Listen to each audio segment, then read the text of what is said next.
No गोषुमानो अश्वेषु रीरिषः वीरान्मानो रुद्रभामितो बधिर्हविष्मन्तो नमसा विधेमते आरात्ते गोघ्न उत पूरुषद्भे क्षयद्वीराय सुम्नमस्मेते अस्तु रक्षा च नो अधि च देव ब्रूह्यता च नः शर्म यच्छद्विवर्हाः सुहि श्रुतं गर्तसदयुवानं मृगन्न भीममुपहत्तमुग्रम् नृणाचरित्रे रुद्रस्तवानो हन्यन्ते अस्मन्निवपन्तु सेनाः हरिणो रुद्रस्य हेतिर्वृणक्तु परित्वेषस्य दुर्मतिरगायोः अवस्थिरा मघवद्भ्यस्तनुष्वमेढ्वस्तोकाहितनयाय मृडया मेढुष्टमशिवतमशिवो नः सुमना भव परमे वृक्ष आयुध निधाय कृत्विं वसान आचर पिनाकं बिभ्रदागहि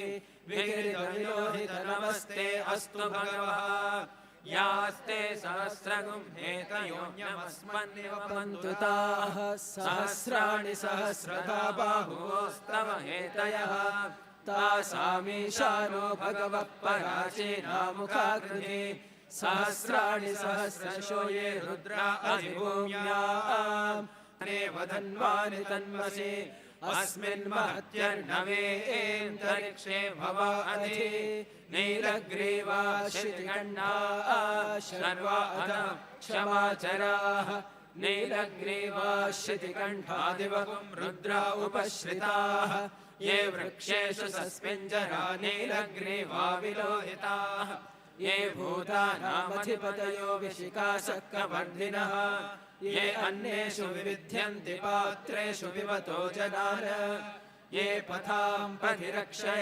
ऐलभृदायव्युधः ये तीर्थाणि प्रचरन्ति शुकावन्तो निषङ्गिणः य एतावन्तश्च भूयागुंसश्च दिशो रुद्रावितस्ते तेषां सहस्रयोजने वधन्वानि तन्वसि नमो रुद्रेभ्यो ये पृथिव्यां येऽन्तरिक्षे ये दिव्येषामन्नं वातो वशुषमिषमस्तेभ्यो दश प्राचेर्दश दक्षिणा दश प्रतीचेर्दशो तेचेर्दशोऽध्वास्तेभ्यो नमस्ते नो प्रणयन्तो देयं धिष्मो यश्च नोद्वेष्टितं भोजं वे ददामि त्र्यम्बकं यजामहे सुगन्धिं पुष्टिवर्धनम् अर्वारुकमिव बन्धनान् मृत्योर्मुक्षीयमामृतात् यो रुद्रो हग्नव्यो अप्सु य ओषधेषु यो रुद्रो भुवनाभिवेश तस्मै रुद्राय नमो अस्तु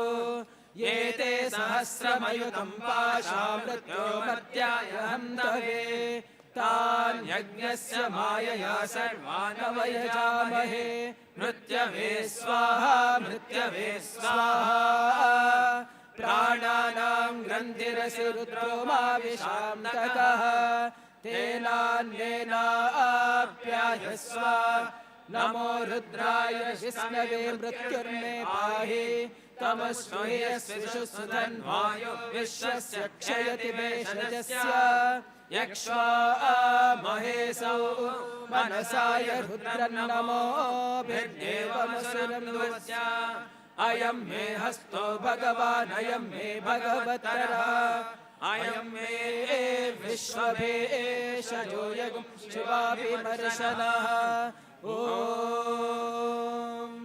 शान्ति शान्ति शान्तिः स्वस्ति प्रजाभ्यः परिपालयन्ताम् न्यायेन मार्गेण महेशाः गोब्राह्मणेभ्यः शुभमस्तु नित्यम् समस्तलोकाः सुखिनो भवन्तु समस्तलोकाः सुखिनो भवन्तु समस्तलोकाः सुखिनो भवन्तु ॐ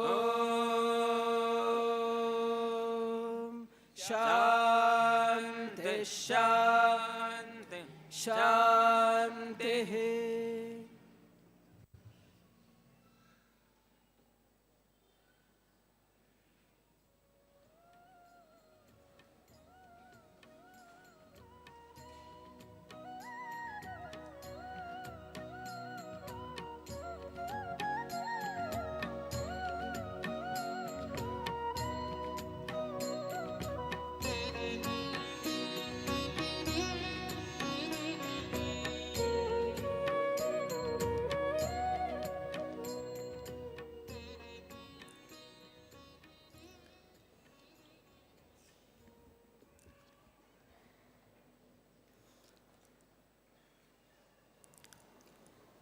Om Shri Sai Ram,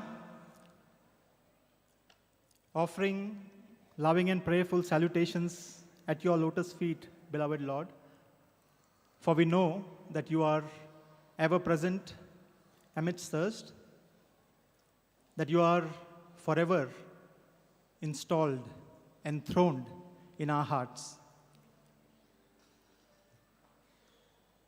Revered elders, dear brothers and sisters, a very loving Sai Ram to all of you on this auspicious occasion of Sai Sannidhi Day. The Sai Sannidhi Day is a very special occasion for all of us. As students of Bhagawan, the alumni of his university, who have decided that after finishing their education in these hallowed portals, that we would dedicate our lives to the cause. We are a group of 215 kindred souls, inspired spirits, who live every day for the Divine Master, who is inspired by the Divine Master, and who love the Divine Master dearly. This day, the Sai Sannidhi Day, is the day of celebration of proximity to the Divine Master. Swami always used to say it is not just nearness, but dearness that is important to him. This is the day that we cherish being near and dear to our beloved Master. We come together to spend our time at his lotus feet. We come together to gaze into each other's eyes and derive inspiration. To gaze into each other's eyes and through that window of the soul to find Bhagawan lurking through those eyes. And that darshan of the Divine Master through the eyes of our brothers inspires us. And as we sit together, as we talk to each other, we find ourselves riffling through the hearts of each other, trying to search for those moments, those treasures kept in that treasure chest, to find out what treasures Bhagawan has hidden within these hearts. And every once in a while, we come across a flutter. You would wonder what a flutter means. A flutter is a preservation of the first time that our hearts skipped a beat. The first time when Bhagawan came and gazed straight into our eyes, or the first time that Bhagawan came and asked, "Where did you come from, boy?"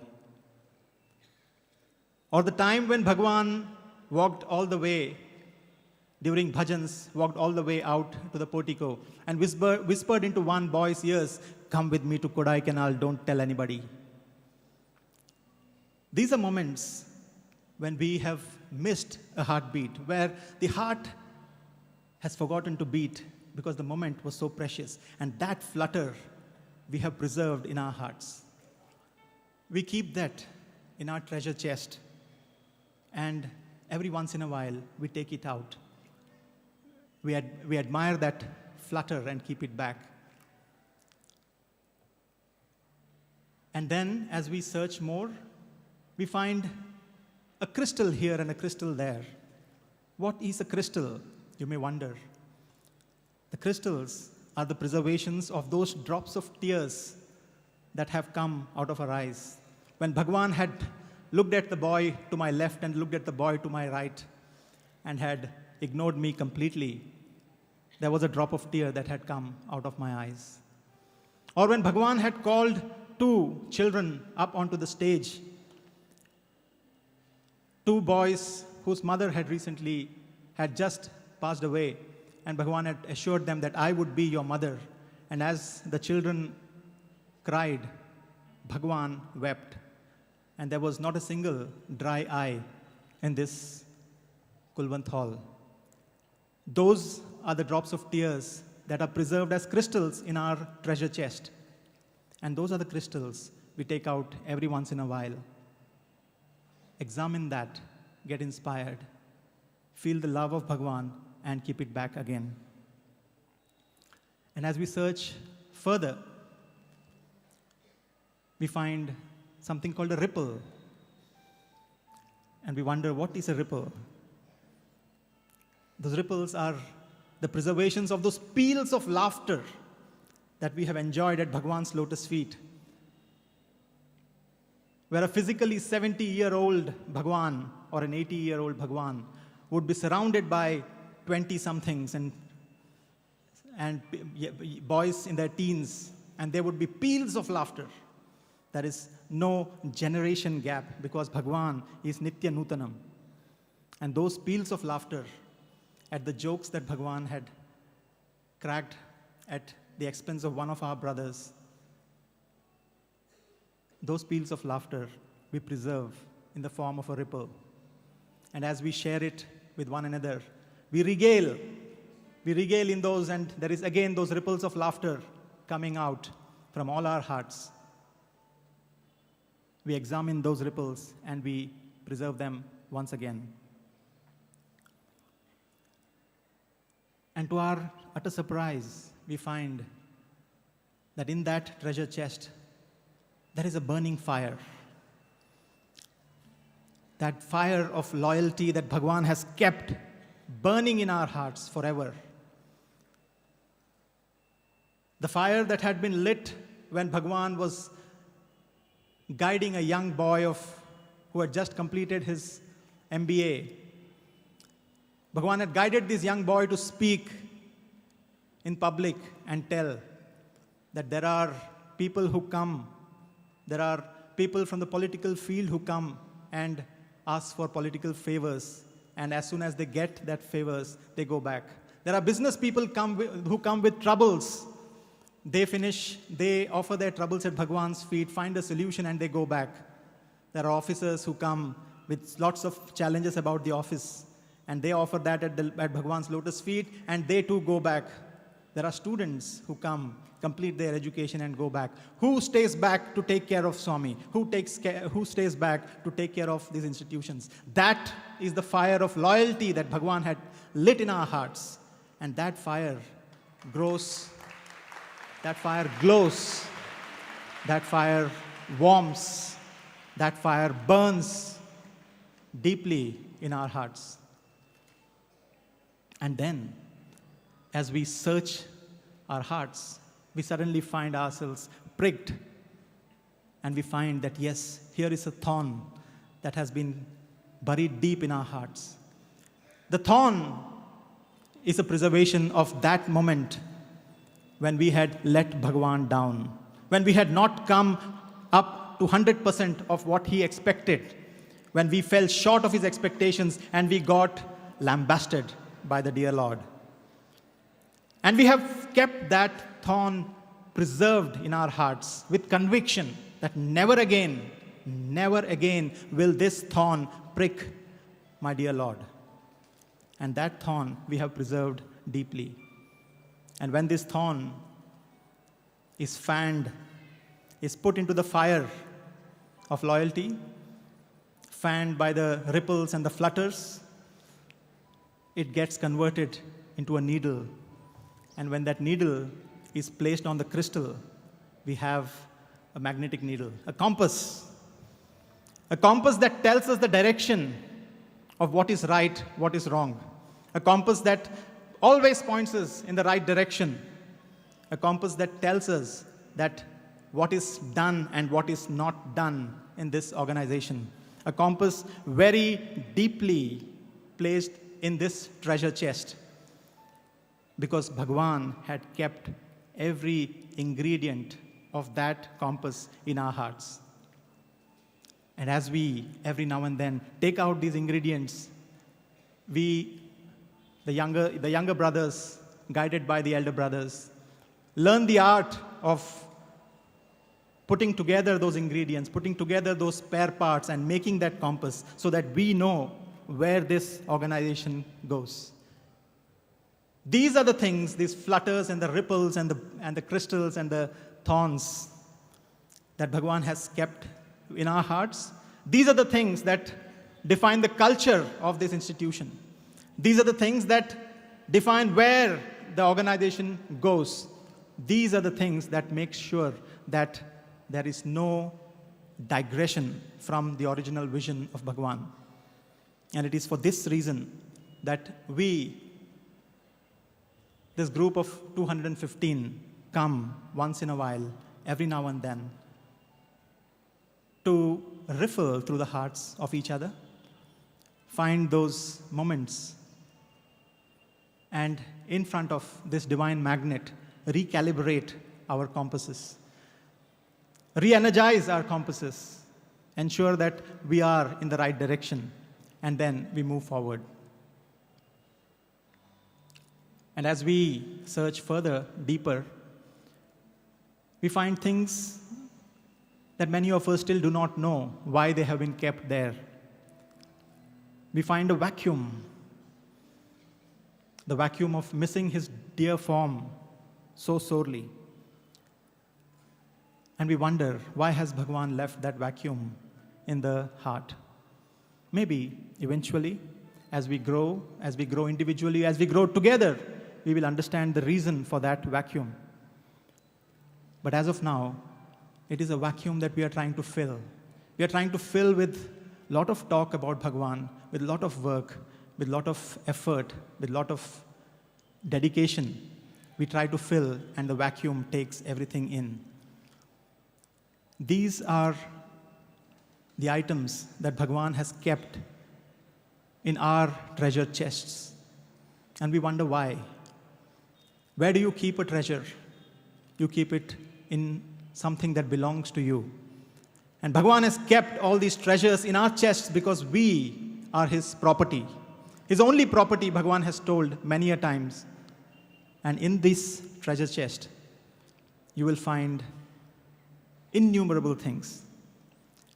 And dear brothers and sisters, today is a day where a few brothers of ours will be opening their treasure chests and taking out from them, taking out from those chests words of wisdom,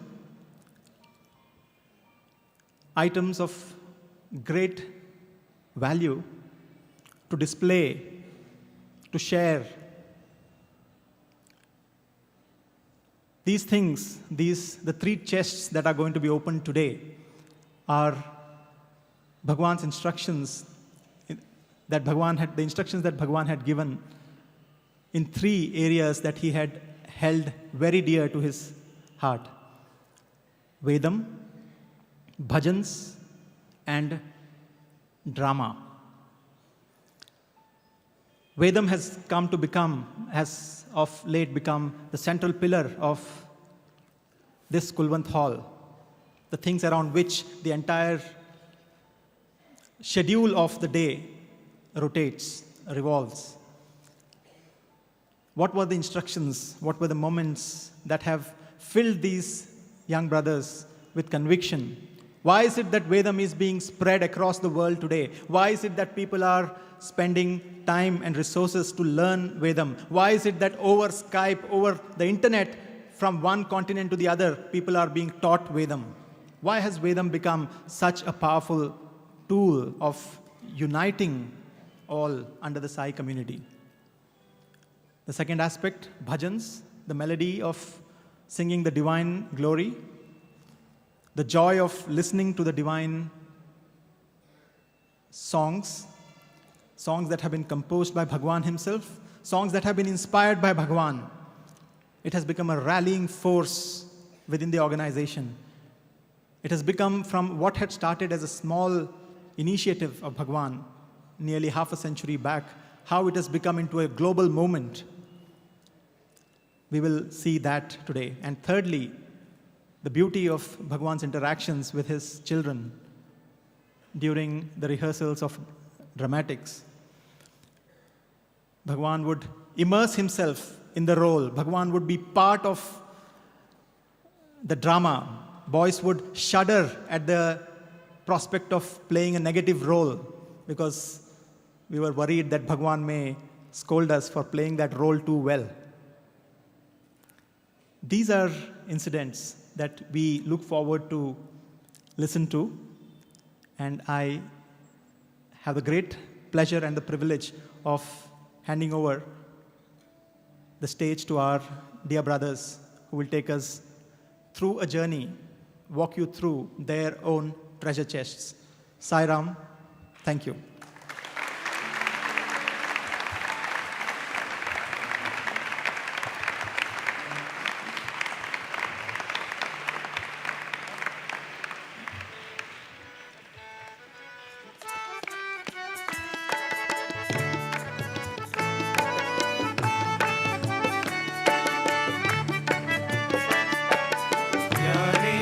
Sai हमारे दिल खोल देखो ये मेरा, इसमें न कोई दूजा, बस एक तेरा बसेरा। प्यारे साई हमारे दिल खोल देखो ये मेरा, इसमें न कोई दूजा, बस एक तेरा बसेरा। प्यारे साई हमारे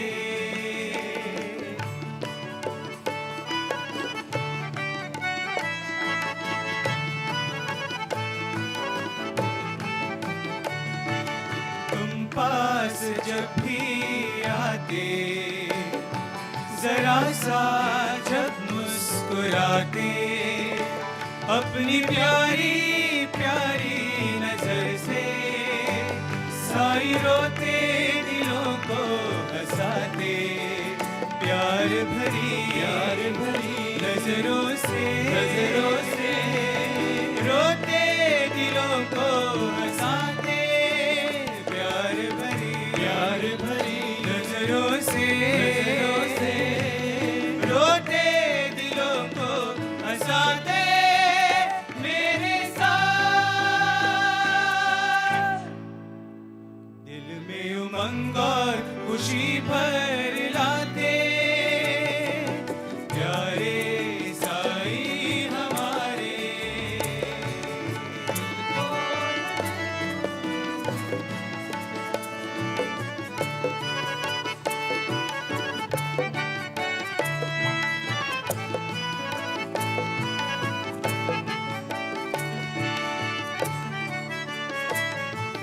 जीवन के हर एक पथ पर तेरे ही संग हम चलेंगे। तेरे बिना है जीना मुश्किल हर दम ये कहता है दिल। तेरे बिना है जीना मुश्किल हर दम ये कहता है दिल। जीवन के हर एक पथ पर तेरे ही संग हम चलेंगे। हाथों में धर कर हाथ तेरे ही संग हम चलेंगे। हाथों में धर कर हाथ तेरे ही संग हम चलेंगे। मेरे साथ दिल में उमंग और खुशी भर लाते। प्यारे साई हमारे दिल की ये सुन लो कहानी। तेरे बिन जिया न जाए, सूनी लगे जिंदगानी। प्यारे साई हमारे दिल खोल देखो ये मेरा, दिल खोल देखो ये मेरा, दिल खोल देखो ये मेरा।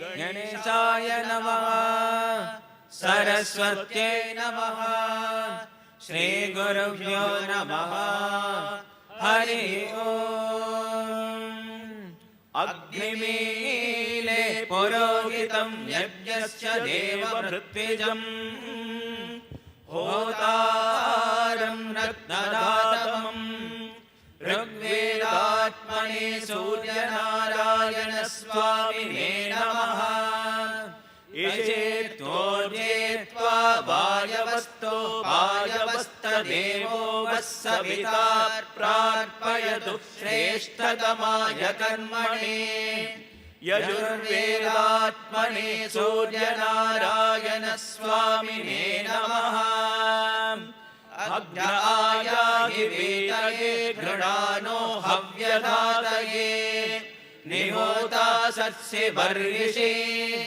सामवेदात्मने सूर्यनारायणस्वामिने नमः शन्नो देवीरविष्टय आपो भवन्तु पीतये शंयोरविस्रवन्तु नः अथर्ववेदात्मने सूर्यनारायणस्वामिने नमः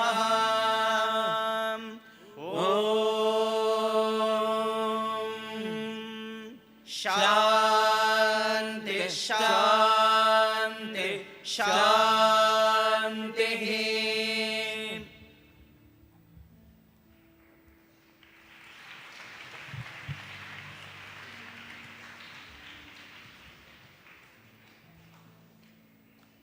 Offering our most humble pranams at Bhagawan's divine lotus feet. Sabhaya Namaha. Be it Bhagawan's divine discourse or the Dasara Yajnam, be it the inauguration of an international conference or the festivities in the local Seva organizations, Bhagawan had always ensured that any important event, small or big, always began and commenced with the Vedic chanting. As all of us know, Bhagawan had inspired and encouraged all of us, everyone, without any discretion of age group, caste, religion, gender, nationality, race, to learn the Vedic chants and thereby understand the universality of the Vedas. Bhagawan, today we deem it a great blessing. Because of your grace, we are able to recollect and relive some of those sweet moments which we, the Sai Sannidhi members, had as a part of the learning and chanting of Vedic recital in your divine presence. To start with, we shall now try to know how exactly this Vedic chanting and the learning of Veda mantras by the students had started.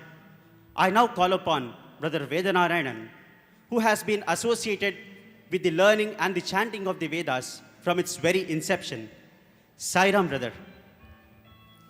Sai Ram Ganesh. Most dearest and loving Bhagawan, we are extremely fortunate and blessed to be part of your mission of Vedic Renaissance. In order to establish Sanatana Dharma, Bhagavan has taken 4 pillars: Veda Poshana, Vidvat Poshana, Dharmastapana, and Bhakta Rakshana. Bhagavan has sowed the seed of Veda chanting in this holy land of Prashantinilayam. That seed has grown and spread all over the world.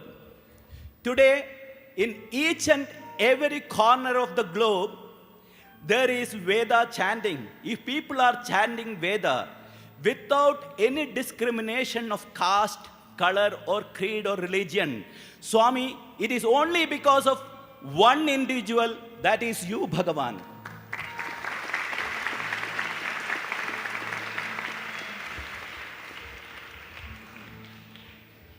It was way back in 1961, the first Veda Purusha Saptaha Jnana Yajna, in the immediate presence of Bhagawan, it took place. Of course, Purnachandra Auditorium was not there.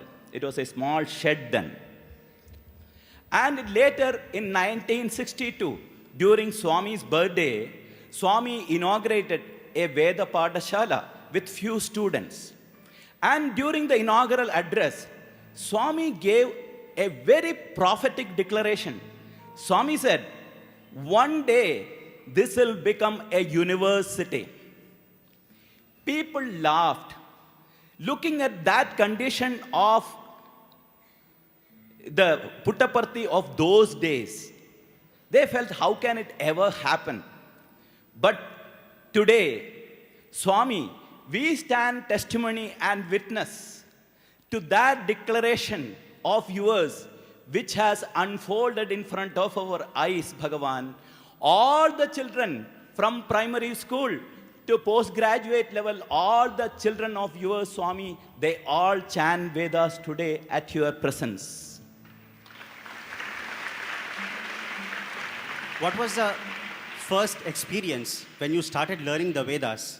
How was the environment like, and who was put in charge for you for teaching the Vedas, sir? Swami was so gracious enough. Swami select few of us, and we had the great good fortune of learning Vedas from none other than Brahmasri Kamavadhani Garu, who was a great Vedic scholar. And he has dedicated his entire life at the feet of Bhagawan and also for the cause of Vedas.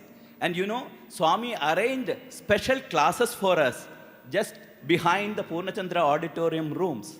And for our great good fortune, Bhagawan himself used to come and sit in the class.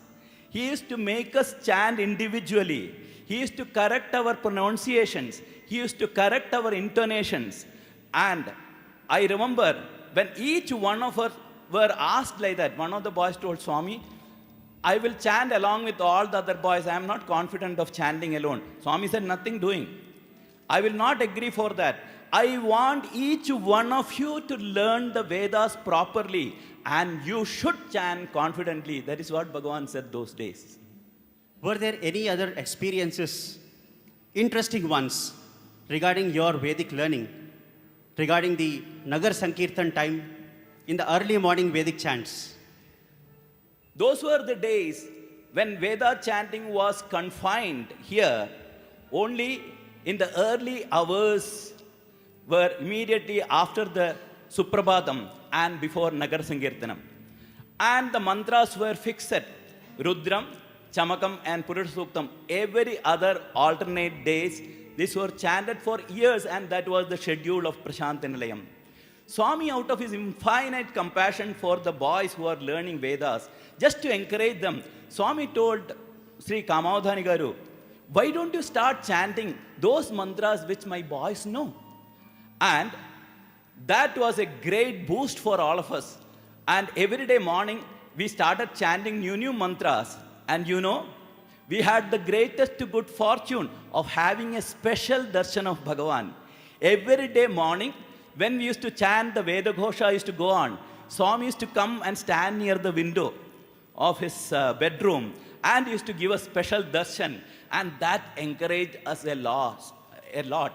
And later,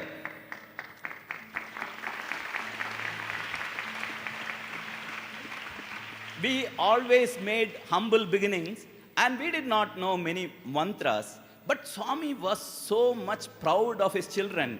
And there were times when we had to go for, there are times the long procession will be there, and we don't know that many mantras. Then Swami used to come and tell us, don't worry. If you don't know, you just chant all the mantras what you know, and if you get exhausted, chant them again, no problem. Because procession will be moving, and those who are hearing, they'll be all new. So they will think that you all know a lot. Sir, years have passed by, and all of us have witnessed how this Vedic learning has taken a very big leap. Children of all classes, of all the institutions chant. And not only that, every devotee seated here in this divine abode chant the Vedas loud and clear in a group. When did this en masse learning of Vedam start? Way back in 1982, Swami sent me to the higher secondary school with the specific instruction that make sure that all the children in the school learn Vedas. And during the same year, on the Vinayaka Chaturthi day, first time en masse chanting of the Vedas in front of Bhagawan. And Swami was so immensely happy after that. And that made the beginning. All the other sister institutions joined, and everywhere en masse learning of the Vedas started. But it was in the year 2003, 18th September, Swami specifically sent instruction that whenever Swami comes for darshan in either morning or evening, that we should have Vedam chanting in the Kulwant hall. Later, it was the year 2006 when Swami conducted the Atirudra Mahayajnam in this very hall. And on the first day, Swami made a very profound statement. Swami said, Vedas does not belong to India alone. It belongs to all. There is no caste or creed or religion. Everybody can learn Vedas, and everybody should learn and practice Vedas. This is what Bhagawan said in the year 2006. And again in 2008, Swami was so gracious enough to give a specific slot for Vedam. Every day, morning 1 hour and evening 1 hour. This was the greatest boon for all of us to learn Veda and to practice Veda in the immediate presence of Bhagavan. Thank you, sir, for taking us across the history lane and giving us a bird's eye view of what happened about the learning and chanting of the Vedas. Thank you, sir. Ganesh. Sai Ram. Now we have Brother Shivashankar Sai, who was fortunate enough to be a part of the Vedam learning group from its inception and directly learnt under Brahmashri Kamavadhani Garu. Sir, could you please explain to us a shared experience which will make clear to all how loving Swami was in making boys learn these Vedas? Sai Ram. Thank you, Ganesh. I was too fortunate to be part of the group which Brother Vednarayanan mentioned. We all learnt our Rudram and Chamakam mantrams from Brahmashri Kamavadhani Garu under direct guidance of Bhagawan. You asked him about the experience. I recall one very beautiful experience. It happened during the Navaratri time. We just then learnt Rudram. Bhagawan wanted the Vedam boys also to join Kamavadhani Garu in chanting the invocatory mantrams before Bhagawan's discourse. We chanted that. Bhagawan was very happy. After Bhagawan's discourse, Bhagawan retired to the green room of the Purnachandra auditorium. He was explaining and clarifying the doubts of some of the elders who were seated there. We as Vedam students also followed Bhagawan, and we were part of that group and enjoying Bhagawan's blissful proximity. There was then collector of Anantapur in that group, and he was very pleased to see students chanting Vedam. He mentioned to Bhagawan, Bhagawan, your students have chanted very well. As proud mother, he was very, very happy. He said, my boys are not just Vedam chanters, they are studying in the college. Along with their secular education, they learn the Vedic mantrams and learn about the Indian culture. He was very happy. And then the collector asked a very intelligent question. Swami, do these students know the meaning of the Vedic mantrams? We were all scared because we only knew the general meaning which Bhagawan tells about Vedas, but we did not know the individual mantrams meanings. Only Swami had to come to your rescue. Yes, who else could do that? We prayed to Bhagawan, and then merciful Lord came to our rescue, not only saved us, but gave us a beautiful revelation. He said, yes, my students know the very essence of Vedas. He said, even if you do not know the meaning of each and every line which you chant, it is enough if you chant them with devotion and fervor. And then he gave a beautiful analogy. He said, if the mother wants to put her baby to sleep, she sings beautiful lullabies. The child does not know the meaning of the words of the song. It does not know the rhythm. It does not know the raga in which it is sung. It simply enjoys the sweet love of its mother and then goes to sleep. And then Swami said, even if you do not know the meaning, if you chant with devotion, it confers peace and prosperity and your spiritual upliftment. So,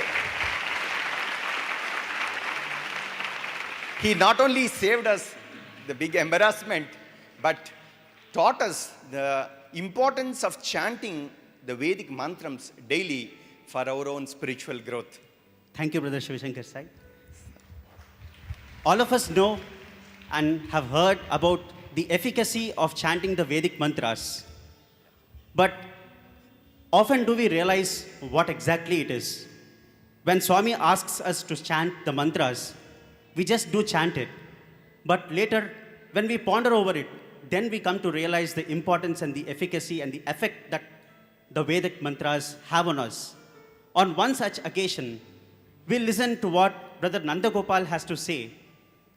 Two instances, one on how Swami keeps check of how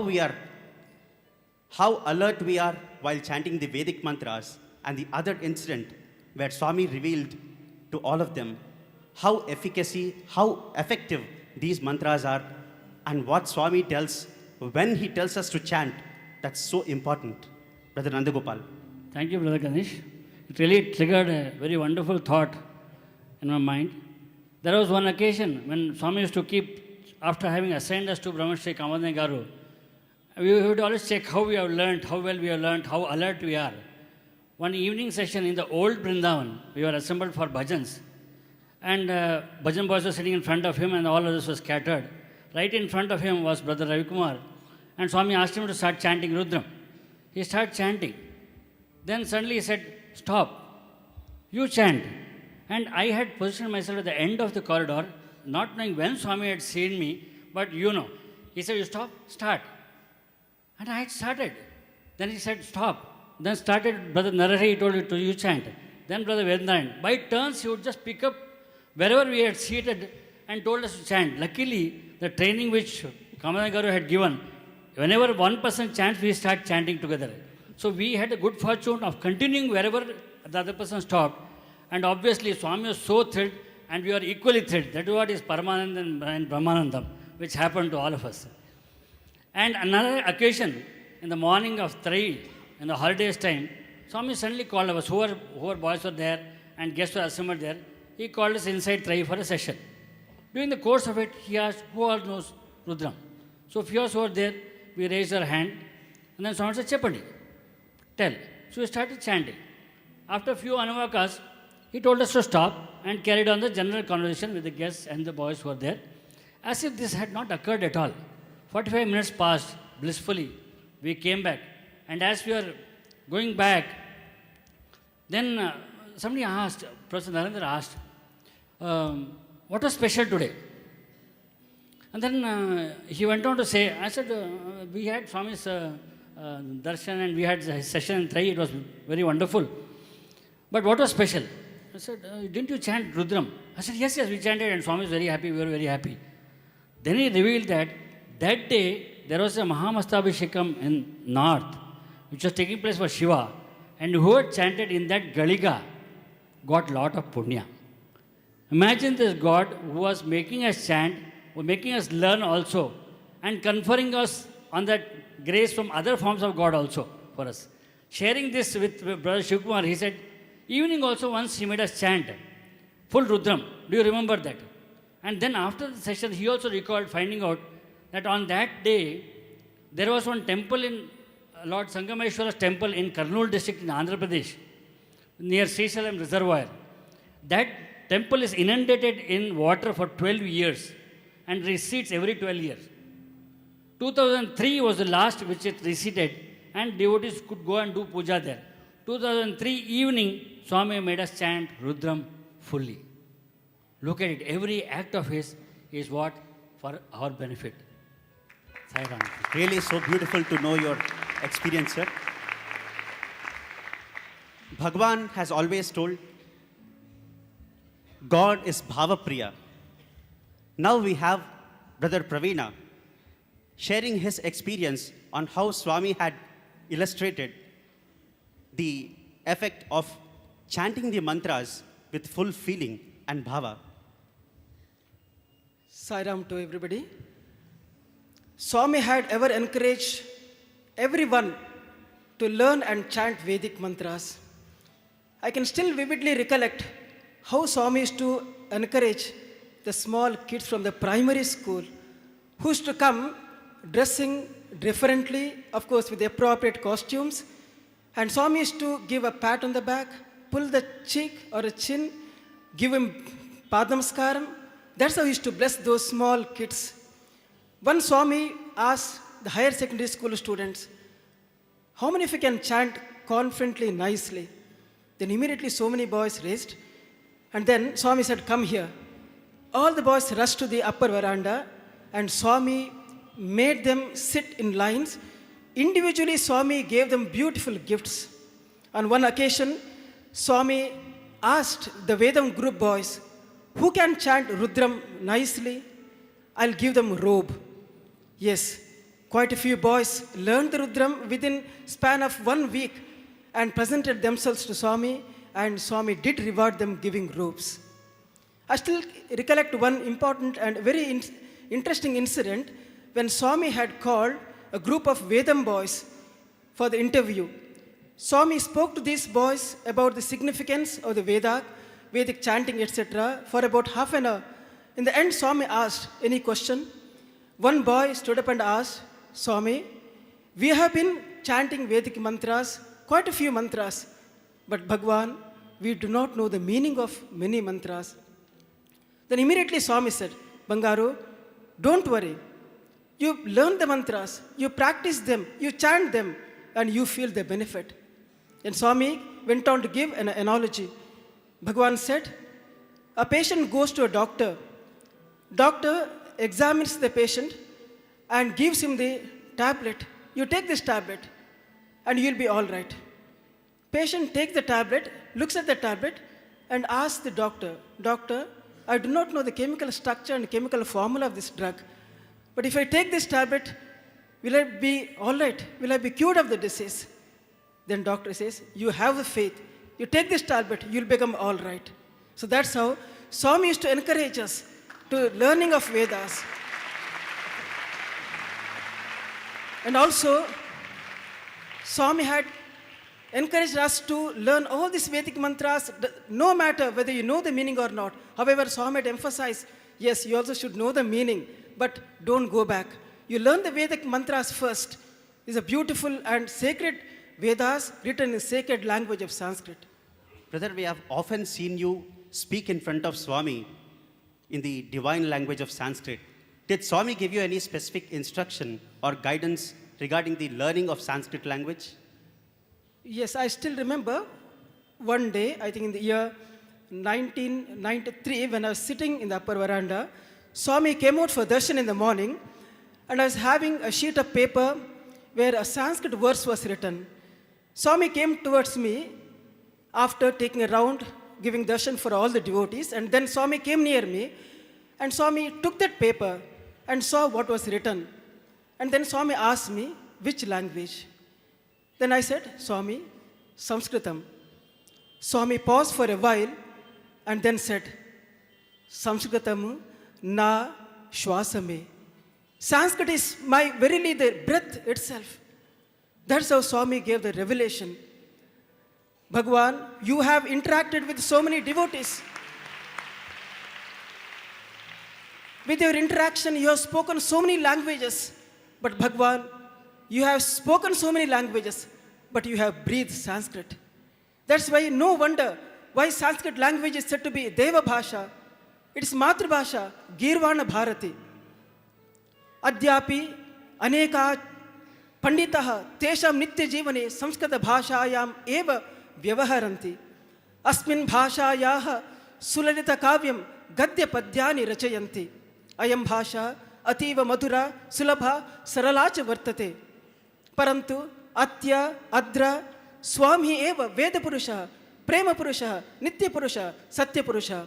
Yatra asmakam priya neta Preeta धाता साई माता अस्ति तथा यत्र वयं सर्वे युक्ताः भक्ताः शक्ताः विरक्ताः साई सन्निधि छात्राः सन्ति तत्र महत् कार्यः निस्सन्देहेन भवति तस्मादेव स्वामिना दत्तं तनु मन धनं सर्वं तस्मै एव अर्पणं कर्तुं वयं सर्वे संसिद्धाः भवेम. भगवान, you have given us the treasure house of this vast knowledge of Vedam. You also have given us the key of Sanskrit language. Bhagawan, give us the discrimination and strength to use this knowledge and sanctify our lives. Thank you, Sai Ram. Thank you, brother. Bhagawan, from the deepest recesses of our hearts, we, the Vedam group, offer our loving gratitude for you, for giving us this golden opportunity of being a part of your divine mission. We will now listen to Bhagawan about what he says about the Vedas. Sai Ram. వేద శాస్త్ర ఇతిహాస పురాణంలో ఈ వేదము భేదపడిపోయినవి. And the Veda is neglected today. కారణం ఏమిటి? Why? దీన్ని ఉచ్చరించేటువంటి యొక్క వ్యక్తులు లేకపోవటమే కారణం. Because there are nobody who would repeat, who would chant. వేదమే పేద కాదు. In fact, Veda is not so poor and low. అది రిచి. దానికి మించినటువంటి మరొకటి లేవు. Veda is the richest of all. There is nothing beyond. అన్ని కూడా మానవుని యొక్క స్థితిగతులన్నీ కూడాను వేదములు అందే ఏమిటి ఉన్నవి. Man's position and plight and condition are very well contained in Vedic text. ఇట్టి వేదమును సర్వుడు కూడాను ఉచ్చరించవచ్చు అని భగవంతుడు అనుగ్రహించాడు. God has gifted Veda such that all can chant repeatedly. దీనికి జాతి మత భేదములు ఏమాత్రము లేవు. The Veda chanting has no differences like caste, creed and community. ఈ విధంగా ప్రతి దేశంలో ప్రతి జాతికి ప్రతి మానవులకు తెలిపించాలనేటువంటి ఉద్దేశము స్వామి యొక్క ఉద్దేశము. It is Bhagawan's decision that there should be Veda chanting in every country, by everybody, by every caste, by every community, by every individual. ఇది కేవలం ఒక బ్రాహ్మణులకు మాత్రమే కానీ లేక ఒక ఇండియాకు మాత్రమే కానీ కాదు. Veda is not limited to Brahmin community and to India alone. మొన్నటి దినము పుట్టపర్తి కూడాను ఇరాక్ వారు కూడా వచ్చారు. The other day, here in Puttaparthi, there are many people from Iran and Iraq. ఇప్పుడు ఇరాన్ వారు కూడా ఉన్నారు ఇక్కడ. You have here Iranians right now. మనము ఈ యొక్క వేదాన్ని బోధిస్తున్నాము. They chant Veda also. ఈ వేదము ప్రతి మానవుడి యొక్క ఉద్ధారం కోసమని ప్రతి మానవ కళ్యాణం కోసమని ఆవిర్భవించినటువంటివి. In fact, Veda is meant for the progress, advancement, welfare of every individual. కనుక అందరి కోసమే ఇది ఉద్భవించింది. Veda is meant for everyone. కానీ అదృష్టవంతులైనటువంటి వారు దీన్ని నేర్చుకొని ప్రచారం చేస్తున్నారు. The fortunate ones pick up, learn, publicize, teach and share. కానీ దురదృష్టవంతులైనటువంటి వారు వేదం తెలిసి కూడాను ఎవరికీ బోధించడం లేదు. But unfortunate people, they don't learn. Even if they learn, they don't teach and share. మొట్టమొదట సంస్కృతం తెలుసుకోవాలి. The first instance to begin with, they have to study Sanskrit.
ప్రియమైన బంధమా ప్రేమకు రూపమా మా అంతరే ప్రాణమా ఊహిస్తమా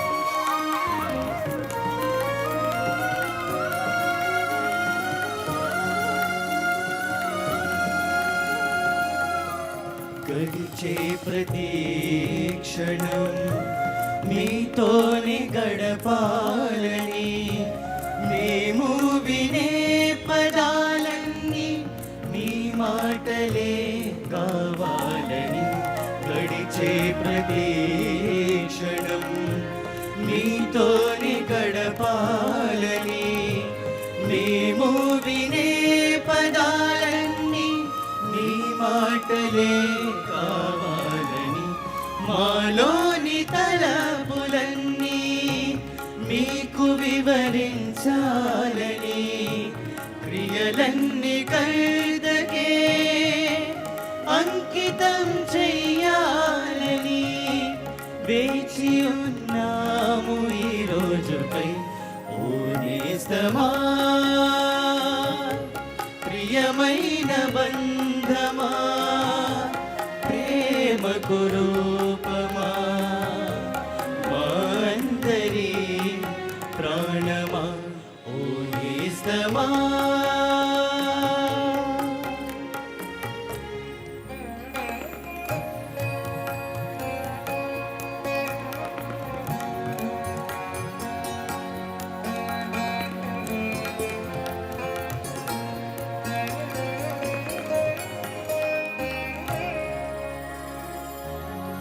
జీవన వేణువులో మోహన రాగం పలికించి ప్రతి మనసులో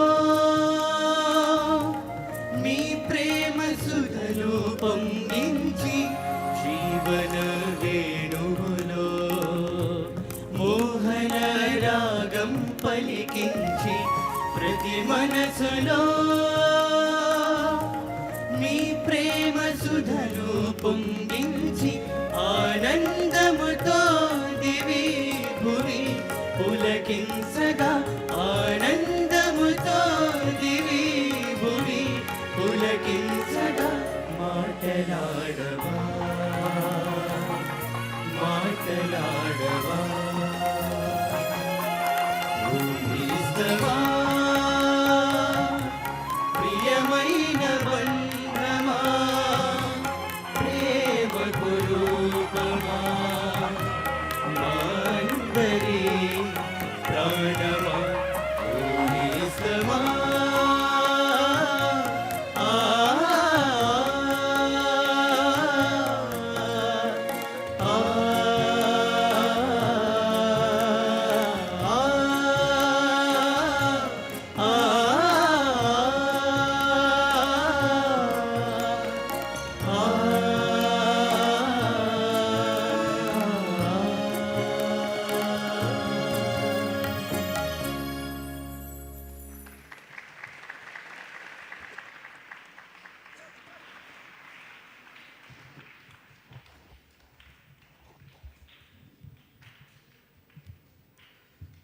From time immemorial, from the time people have been talking about the philosophy of life, there have been two schools of thought that have always perplexed man, and it's never been possible for us to take a side on one of them.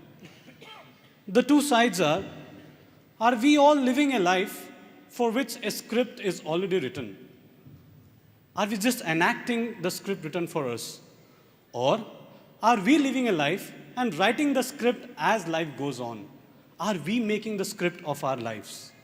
Now, there's been no concrete answer to this question ever. And there was no better way for us to understand this than when it came down to dramas with Swami. Swami would be there when the actors for the drama were chosen. He would be there when the story was made. He would be there to decide what costumes the actors should wear. He would be there to decide what songs have to be chosen, who sings the songs, and every minute detail that you can think of. That's all the part of the drama being made. We as students are associated with the drama being made. So you know all through, he is the one who's doing it. The drama is done on the day, finale day. Drama is finished, and then Swami walks up. He gives gifts to the students acting in the drama. He tells, I'm very proud of your acting, very nice acting. And he praises the students with words that could make anyone think that these are the best actors in the world, actually. So now, at that moment, we fall prey to that acting that he's been doing. We begin to think, actually, we did the drama, right? So there's no better example than this that shows us that it's all a part of, are we doing or is he doing it? There was one occasion in the year 1987 when Swami decided that the dramas by the student was so good, he wanted to encourage the students doing the drama, that he decided that this drama should be shown to people in Mumbai. So he took students from here all the way to Mumbai, and they enacted a drama in Mumbai in Dharmakshetra in front of the audience over there. We have one member amidst us who was part of that drama. I would like to call upon my teacher, Nageshwara sir, to just reflect upon how that trip went about.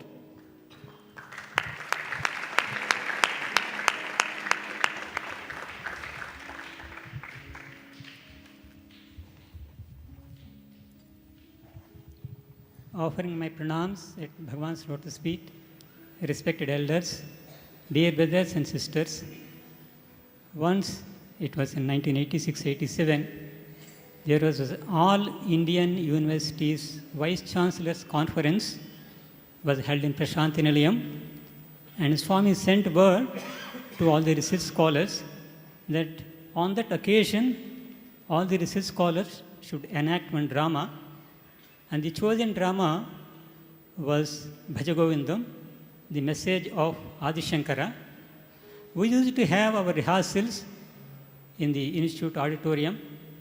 Swami used to come to these rehearsals, see these practice. He used to guide us how to act, how to deliver the dialogues. Some dialogues he even used to suggest what should be the dialogues. And often used to call us as a group to the interview room, ask the singers to sing the drama songs and poems, and he used to give the turnings and show, this is the way you have to sing. And on the actual day of drama, before the drama, Swami came to the backstage. He saw all the actors in their makeup. He blessed us so that we are in our good spirits to give our best. And needless to say, with his grace, the drama was a grand success. And he was so happy. Few months after that, Swami told, I will give you a second chance to enact the same drama in Bombay, in Shanmukhananda Hall. And it was 1987 March. Swami was in Vrindavan. He sent a special bus. We reached Vrindavan. It was around 10:30, 11. Bhajans and darshan was over. Swami went to his room. But when he came to know that we boys arrived, Swami came down to give us a special darshan. And I still remember that darshan. Swami is standing before the Thrive Vrindavans on the steps.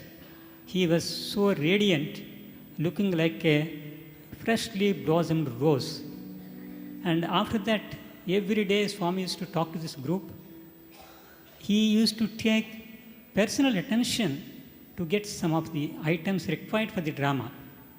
One day he was telling how one should act on the stage. Swami was referring to a famous Telugu cine actor, Nagaya. Swami was telling, If Nagaya is acting as Tyagaya, he used to forget his Nagaya and live on that role as Tyagaya. An actor on the stage should forget himself and live in the role he is acting. And one special bogie was booked for us to travel from Bangalore to Bombay. And on the train, evening, we had bhajans. The next day morning, when we arrived at Dharmakshetra, Swami also came few minutes after that. He called us to his presence, asked us about the arrangements and facilities made in the train. Then he told, yesterday evening, you had bhajans in the train. They were so nice. I am happy. I feel like coming along with you in the return journey in train.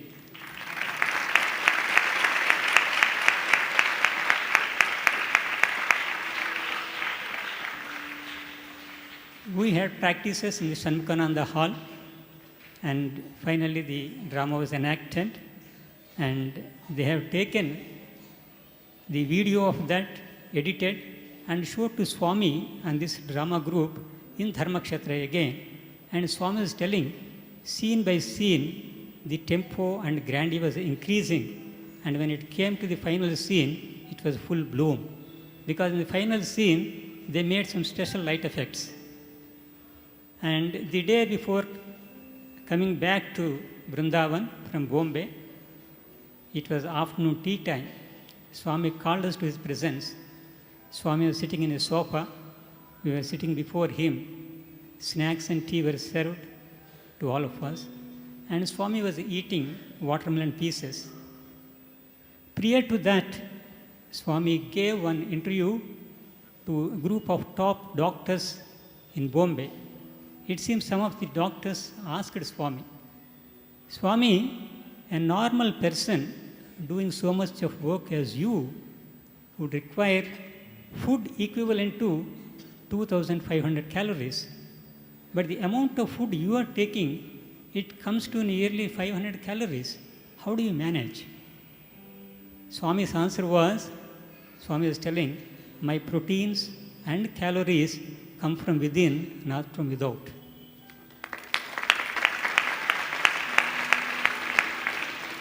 Swami is the divine consciousness who assumed that form. He is present in all the three times, everywhere. He is in each one of us. I pray to Swami to bless us so that we will realize this and experience Him as the divine consciousness in each one of us. Sairam. We all know that this whole life itself is a drama. So right from the moment we are born, we are part of a drama. At times we enact a drama, so it's a drama in a drama, right? So we are seeing a drama in a drama. But there are times when in the drama you enact a drama. So there will be a time when you will see a drama in a drama in a drama, right? So that's how it's going. It's like a cascading effect. Now, the beauty of dramas with Swami will be, he is the one who scripted that drama, the original drama which we are all a part of. The next drama is what is scripted. And in that, when you're doing a drama, also he is scripted. But then, when he enacts a part that you don't know, when he enacts his role, that's a fourth drama in the drama. Right? So now, I will call upon, again, two teachers of mine, Raghunath Sharma sir and Gauri Shankar sir, who will tell us about such moments that they have seen in dramas with Swami.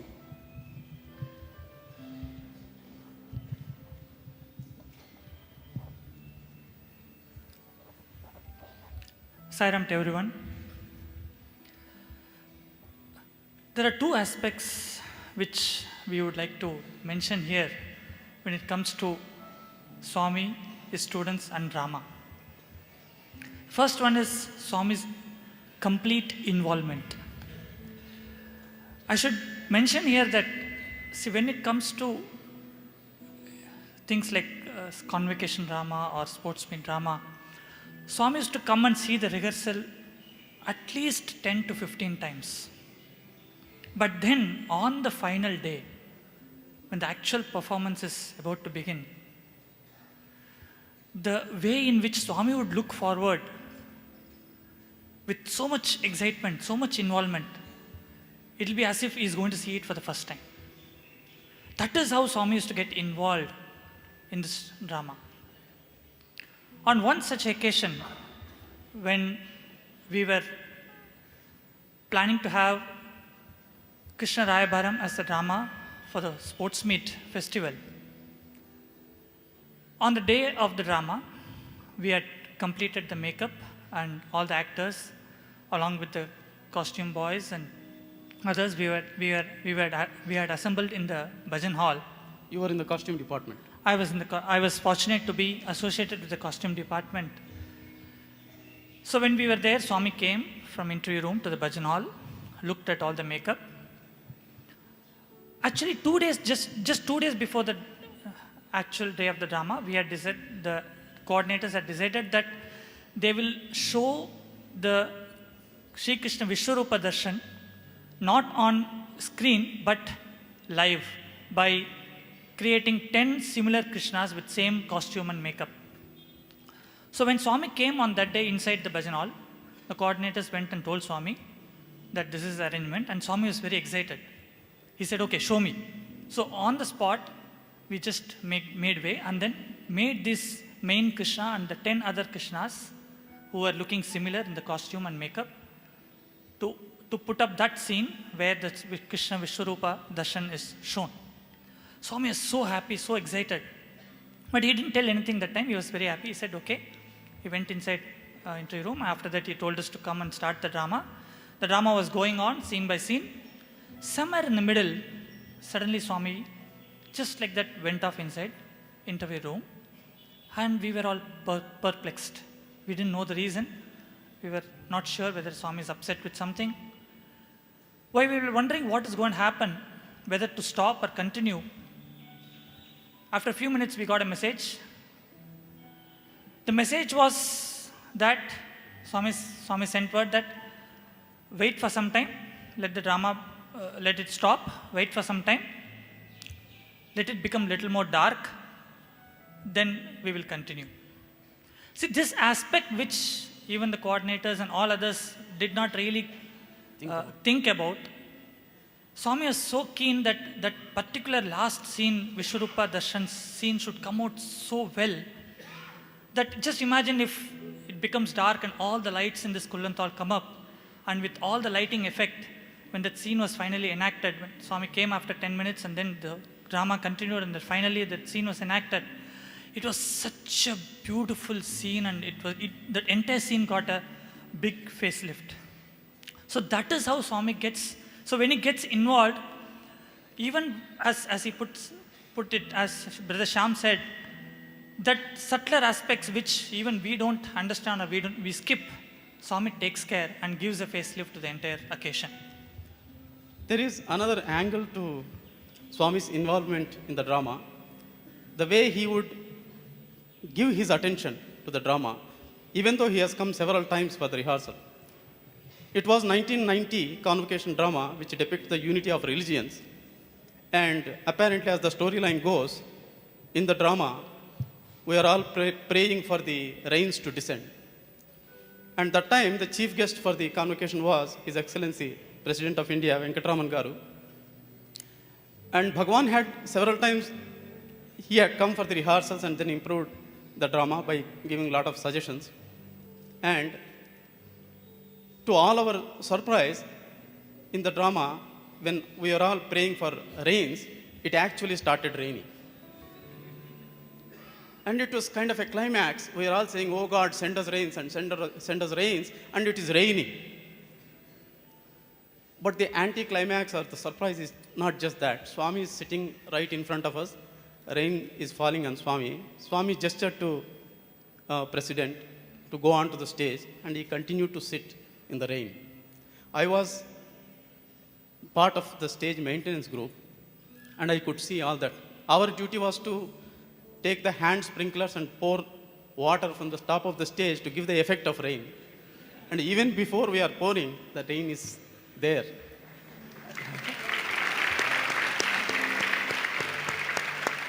So, what far exceeded the rain that day, either in the drama or the real rain that descended on devotees that day, or the love rain that Swami poured on us, the attention he gave. Even though several times he had come for the rehearsal, he could still show the same intense feeling of interest and love, and he praised us so much after the drama. That scene is still very vivid in my mind. Coming to another aspect, apart from Swami's involvement, during these drama practices and drama programs, there were subtle revelations which Swami used to give, which probably at that point of time nobody understood. But when we go back and think what actually Swami said, why Swami said, it then dawned on us that yes, it's a very important revelation. I'm sure Raghu sir will have many such occasions to share where Swami had revealed many things, small things. One thing which comes to my mind is during one of the convocation drama, there was a scene where the Pandavas are in the forest and Krishna is meeting them, and they were pouring out their agani and all those things, and then the scene is such that Krishna will write on a palm leaf, "This too shall pass." And during the rehearsal time, when Swami was seeing the rehearsal, the actor who was acting as Krishna was using something to write it on this palm leaf. At that time, Swami mentioned, no, Krishna should have something unique, using which he will write. And then that time, the drama in charge told Swami, we will make something in thermocol or something which will look nice, and we will give it in Krishna's hand so that he can use it for writing. But then Swami said, no, not like that. He waved his hand. He created a beautiful golden trident, a very thin golden trident. And he said, Krishna should write with this. This is the right thing which Krishna should use for writing. And then he said, in the scene, let it be pinned to his hairlock so that he can just remove it and then write it in that particular scene. Who else other than Lord Krishna himself will know what he used in those days and what is really apt to be portrayed in front of everyone in a particular scene? None other than Sai Krishna can know. And that is how he revealed what should be used, what is apt to be used in a particular scene. I have one nice incident to share. It was more like a just passing comment from Swami, but it still rings in my mind, even after a decade and a half. And Swami came to one of the skit presentations in the university, and he came straight to the dressing room. Swami would often come to the dressing room and then look at all the actors, how they have decked up and how their attire is there, and suggest then and there any a quick improvement is required. He would do all that. That's how Swami used to get involved. And then he came to this role of, came to the actor who is playing the role of Lord Shiva. He came to him and then picked up his left hand and he said, "You are wearing a wristwatch. Lord Shiva doesn't wear wristwatch." And Swami, we were all laughing. There was a lot of peals of laughter around. Immediately Swami pulled his scarf behind and then showed his hand and said, "See, there is no watch here." And we continue to laugh, we continue to smile, but long after the day has passed, now even now it still rings in my mind. That was Lord Shiva actually who was speaking to us. Now this is how staying with Swami, be it a drama, skit or a music program, there are innumerable incidents where we begin to learn the true education of life. Living with God is education, and we grow spiritually. Thank you, Sairam.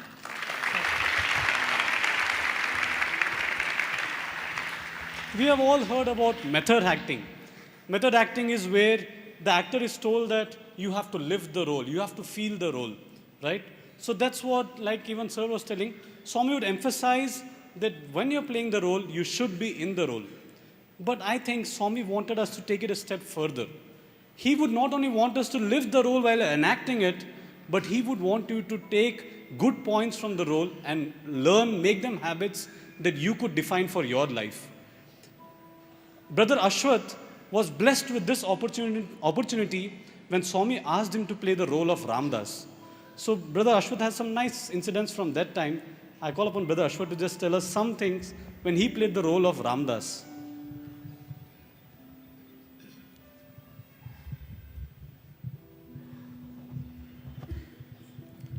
Om Sri Sai Ram. Thank you, Brother Sham, for giving this opportunity to recall the wonderful moments. This was the year 2008, convocation drama, wherein I had the golden opportunity to act as Bhadrachala Ramdas.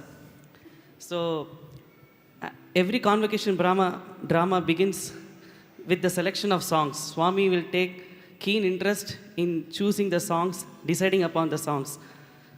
So the songs as part of this drama, one such song was O Rama Ni Nama Mento Ruchira. This is the famous composition of Bhadrachala Ramdas. Swami used to give lot of inputs, lot of changes. He was so keen upon this particular song. This song actually depicts the sweetness of Lord Rama's name. Bhadrachala Ramdas says in this song, "Oh, your name is so sweet, sweeter than the sweetest of the fruits is your name." This is what the song conveys, the meaning of the song it conveys. But as the brothers have previously told, Swami's involvement in the dramas is so intense and he's a perfectionist. So only Bhagawan alone can know the sweetness of Rama's name. He is the best person. So he made a change in a particular line of this song. One particular line comes in this song. It says, Kadali Karjuradi Falamula Kadikamu Patita Pavana Nama Memi Ruchira. That means sweeter than sweetest of the fruits. Kadali Karjura. These are the fruits. Your name is sweeter than all these fruits. But what Swami made the change is, you should not sing Falamula Kadikamu. You should say Kalakanda Madikamu. A fruit may be sweet or bitter, but the sweetest thing in the world is sugar candy. Sweeter than the sugar candy is Lord Rama's name. So this is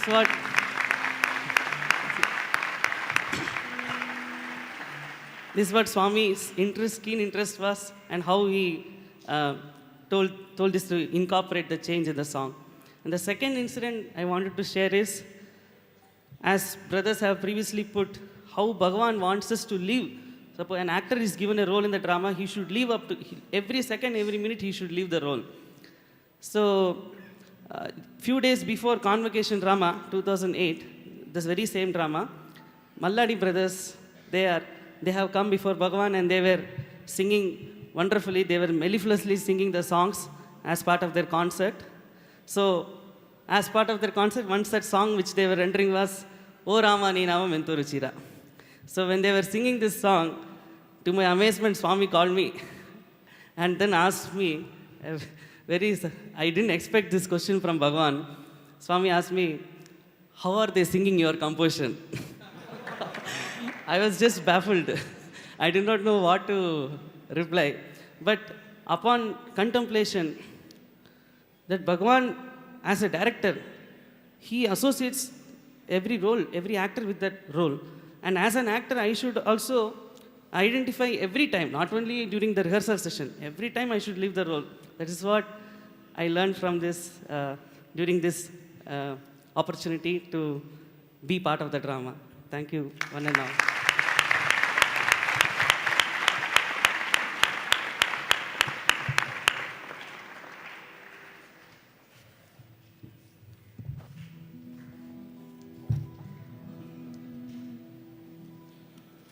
Hold on, Sai Ram. Say his name, see his form. Hold on.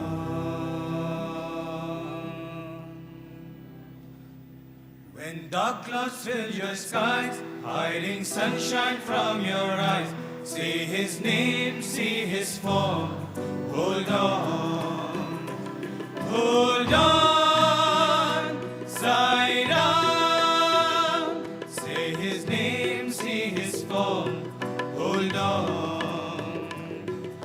When things are getting rough and you feel enough's enough, say his name, see his form. Hold on, hold on, Sai Ram. Say his name, see his form. Hold on.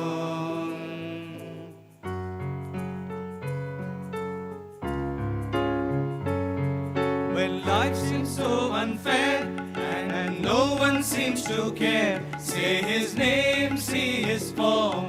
Hold on, hold on, Sai Ram. Say his name, see his form. Hold on.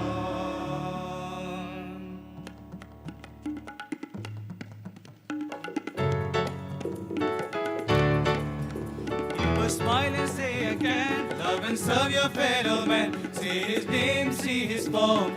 Hold on.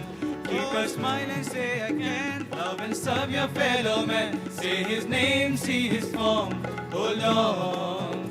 Hold on. Sai Ram. Say his name, see his form. Hold on. When dark clouds fill your skies, hiding sunshine from your eyes, say his name, see his form. Hold on. Say his name, see his form. Hold on. Say his name, see his form. Hold on.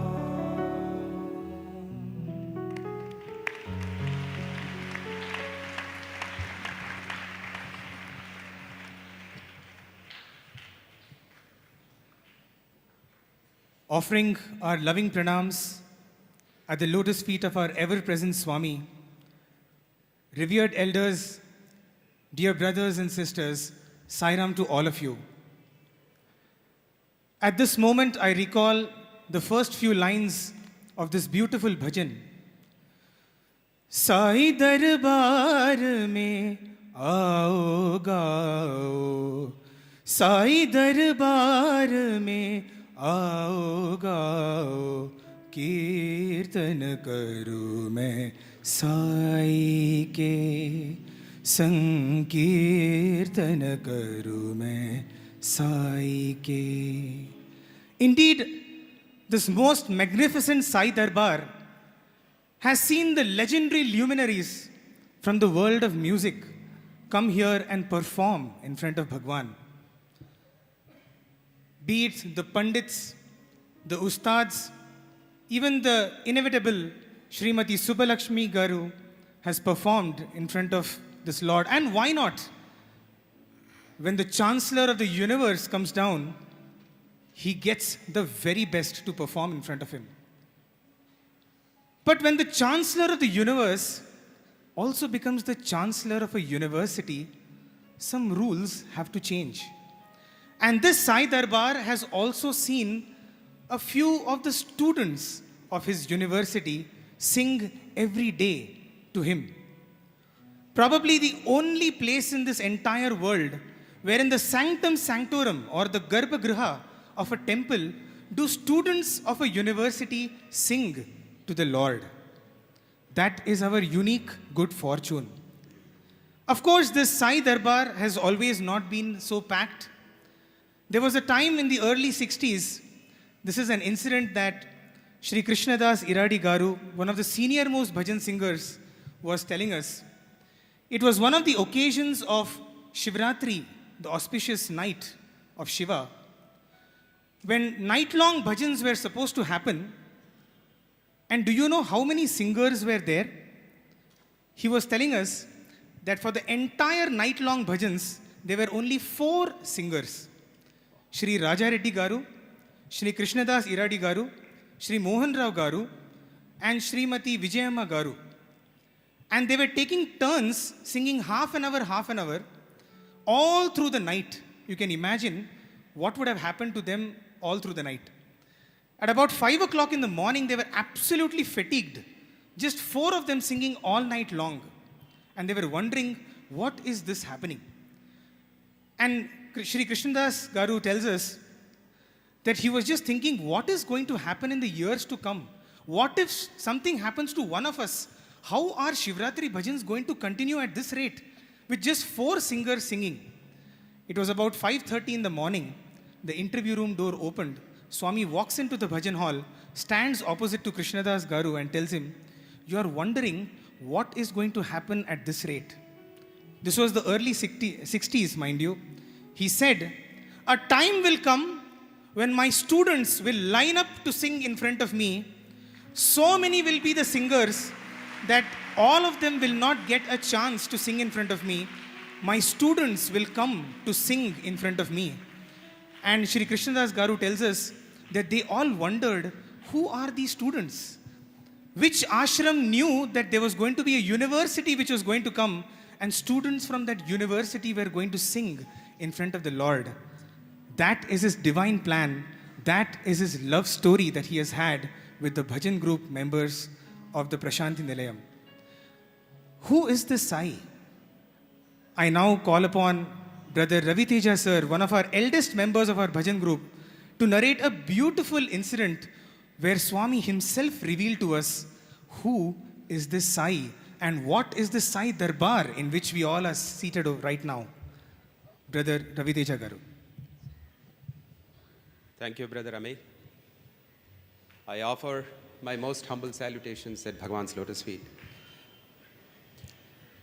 Thank you for detailing on how Swami gave us the glimpse of what was going to be his great grand mission in early 1960s.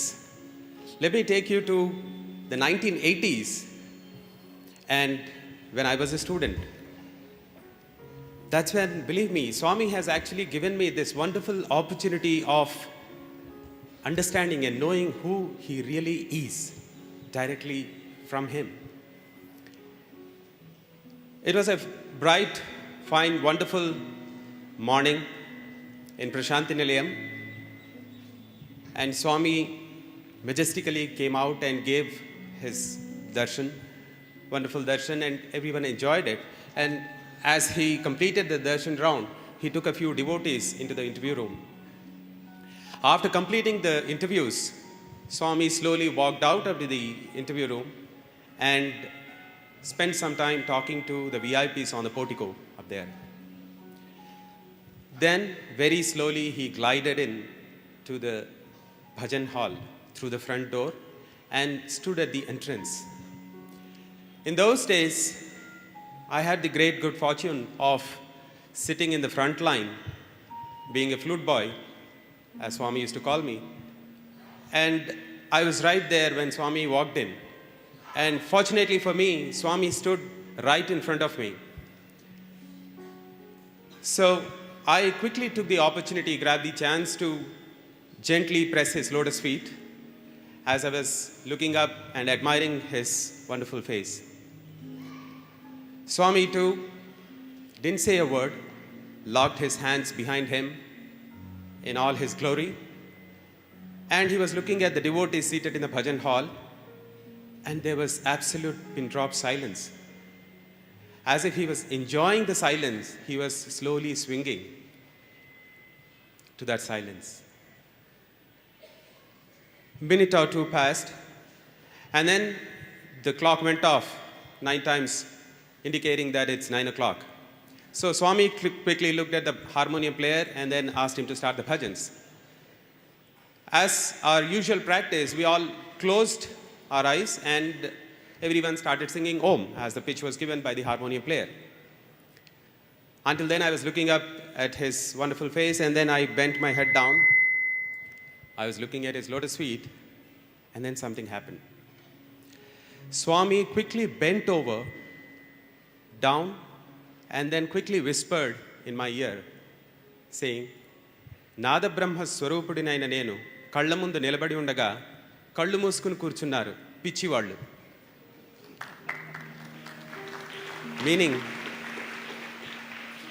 Meaning, when I, the very embodiment of Nada Brahma, am standing right in front of you, you're all closing your eyes. How foolish you are. And before I could realize what happened, Swami went back into the interview room. Isn't it amazing? Brothers and sisters, It is this Parabrahman, it is this wonderful Lord, the Nirakara Swarupa, the Omkara Rupa, the Nityas, Shuddha, Buddha, Mukta, Nirmala Swarupa. He is the one who has taken this wonderful form as Lord Sri Sathya Sai Baba amongst us. And then he has come down to give us these wonderful, simple lessons of how to reach him, which is primarily the goal of our lives. And so compassionately, so lovingly, and so sweetly, Swami sat down, taught us how to sing bhajans for him, taught us how to do namasmarana. I now request my elder brother Sai sir, Sai Surendranath sir, to come up and share with us how it all started, what the genesis of this bhajan group was, and how Swami made the bhajan group of this Prashanti Nilayam, and then how it evolved over the decades. Sai sir, Sai Ram. Thank you, Brother Raviteja. And I offer myself at the lotus feet of that Nada Brahman. Sairam to one and all here. Quickly, next few minutes, let's have a quick glimpses of genesis of Prashanti Nilayam Boys Bhajan Group from 1979 onwards, in capsule form, of course. I was fortunate to be the first batch of student, and we used to sit in this bhajan hall participating in bhajans. We were made to sit in 4th line, 5th line. And in front of us, we had elders singing beautiful bhajans, leading, and we used to follow. And Swami used to observe us for a long time as days rolled by. One day Swami came close to us. Hey, Miru Padatara. Hello, can you sing? Imagine Swami is standing in front of you and asking, can you guys sing? Joy, full of joy. And we want to say yes, but if you cannot meet the challenge, then it will be problem. No. So it was half yes and half no. And during that time, Swami noticed the predicament and smiled and he said, Manchiga practice cheyandi. Practice well. And that's how the seed was sown for the Prashanti Nilayam Bhajan group on that day in this Bhajan hall. That was a boost that Swami gave. We pepped ourselves and we started practicing vigorously. And one day, when I was sitting there, during the bhajan time, tambourine was there and no one was there to play. I picked up that instrument and I started playing, and Swami entered the bhajan hall. First time Swami seeing me playing, and that was first time for me too. And Swami said, hey, can you play? Swami, koncham, little bit, Swami. Then Swami came close to me and said, can you play dolki? Swami, koncham, Swami, little bit, Swami. Swami smiled, straight away went inside the interview room. 2-3 bhajans went on. After that, Swami just opened the interview room, came outside and summoned me. Hey, come here. I rushed like a mad dog, thinking why Swami is calling. I entered the bhajan hall. To my utter surprise, do you know what I see there? New dolki was there inside the interview room. And Swami gave me and said, go and play outside. And mind you, that was the first percussion instrument Swami ever gave for the Prashanti Nilayam Bhajan group. It all started in a very simple and small way. As days go by, weeks roll by, months after months, for us, that was not only interview room, that was a beautiful musical shop also. Do you know why? Swami often used to send harmoniums, tablas, talam, kanjira, accordion, flute, everything was coming. That was the boost. That was the support. That was the encouragement which our beloved Lord was started giving to this young group of boys. those who never had any formal musical knowledge at all. I go to the next level to save time. Swami gave us permission to sing in the bhajan group. So we formed a small mini bhajan group and we started singing. 90% we could do justice. 90%. Being, initial stage, 10% we always falter. So what happens? Sometimes we want to do the best and we try to reach something and we falter. Sometimes we miss a line. Sometimes we mix the words. Sometimes we twist the tunes. Sometimes we complicate the rhythm. And sometimes we confuse the bhajan. But all the time, and many time, and no time, Swami never condemned us. That is the beauty of this Lord. Do you know why? He was just nurturing us, supporting us. And whatever went wrong, Swami with a big smile, no facial expression, no change in the facial expression, he continued putting talam as if nothing went wrong and everything is fine. That was the support by this loving mother, where we slowly evolved. Imagine if Swami comes down and shouts at you, that is the worst thing. You can dig your own grave, like Tom and Jerry, put a rose on top of that. That would be the worst thing that can happen to you. But this mother is not one mother, thousands of mothers' love just pouring in. Cut short, next level. Seeing this situation, out of his own love, magnanimity, Swami says, come in. And most of the time, we are inside that interview room, locked up with God for hours together, 1 hour, 1.5 hours. And what happens? Beautiful bhajan class session goes on inside. Mind you, Swami picks individually who should be the singer. And Swami used to sing, and we used to follow and teach us how you must sing, how that bhava, raga, tala should be there. And meticulous planning is the best teacher ever. See the details. Hey, singers. Podduna layali. You must get up early in the morning. Brahma Muhurtam time is the best time. And you must practice, culture your voice. Sing loud. Mind you, those days, no microphone. So if the devotee sitting outside got to hear, we need to yell. Otherwise, it will not reach here. So we need to have a loud voice. So Swami said, sing loudly. And Swami says, practice with harmonium. And while singing, please keep a mirror in front of you and watch your face and see your own facial expressions too. And next Swami says, pick up bhajans which are very simple. Gain confidence and then go for better ones. And select bhajans in all gods. Do you know why? My devotees sitting outside, some of them will look at me as Rama, some as Krishna, some as Devi. So when you sing, we have to reach them. So therefore, you must learn bhajans on all gods. Sometimes you'll have trouble. Do you know what you must do? You must do lukewarm water, put salt, and do gargling. And you put turmeric powder in milk and then drink. Tell me, who is there? Who is he? And he comes down to that level and teaches us how to practice, how to maintain your throat, all that. That is the loving God. And that's how we slowly came up.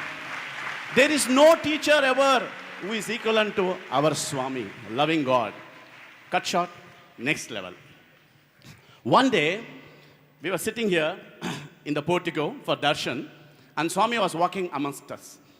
Suddenly he said, hey, hostel program leda? No program in the hostel? We were wondering, hostel, program? What is that? Suddenly Swami is starting. And Swami said, hey, Warden, come here. Organize program in the hostel. He was also confused. He didn't know what to do. And he said, tomorrow I'm coming to hostel and organize a program. Do you know where is our hostel? Do you know how far was our hostel? That block where you are seeing. That block was our hostel. And imagine all the boys were staying in those halls. The hall is full of our own belongings, our own mattress, and there is no place. And Swami said, have a program there. And mind you, Swami gave permission, all of us sleep here night time. That was the condition of the hostel because the first batch, just everything is getting ready. So we didn't know what to do. So after the bhajans, little bit of brainstorming, warden, some teachers, and some of us were together and said, Sir, what to do?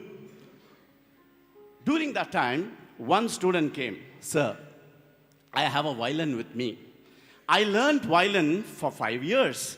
I can play some kirtanas. If you don't mind, and if you can give me permission, I can do that job. It'll be a privilege. It's a chance for me and also program for Swami. What do you feel? Yes, Apat Bandava. He's there. Immediately the idea was frozen. He said, yes, we are going for that. So immediately next day, Swami, beautiful, loving God, just walks like that, covers this area. He walks barefoot on the sand and stones. Mind you, those days, these are all sand. This kind of situation was not there. He walked on the sand and stone, walked all the way through, climbed that staircase, came to that hall. And when he enters the hall, do you know what he finds there? Ordinary Godrej foldable chair for Swami with a cloth on top of that. First year, just initially starting, nothing was ready. Swami, no grievances. Happily he came and settled down on that chair and he said, come on, chalo, start. I still remember Vatapi was first song, Brova Barama was the second song, and one more Kirtan, and then we switched over to the Meera Bhajan, Mere To Giridhara Gopal. And all through, do you know what Swami was doing? He picked up the talam from the boy, he was playing talam, and he was singing along with the violinist. Amazing, divine, fantastic experience. Mind you, that was the first initiation which Swami did for the first program there. He started off, ignited the first program, Prashanti Bhajan Group program started in that hall, that time in 1979, 78.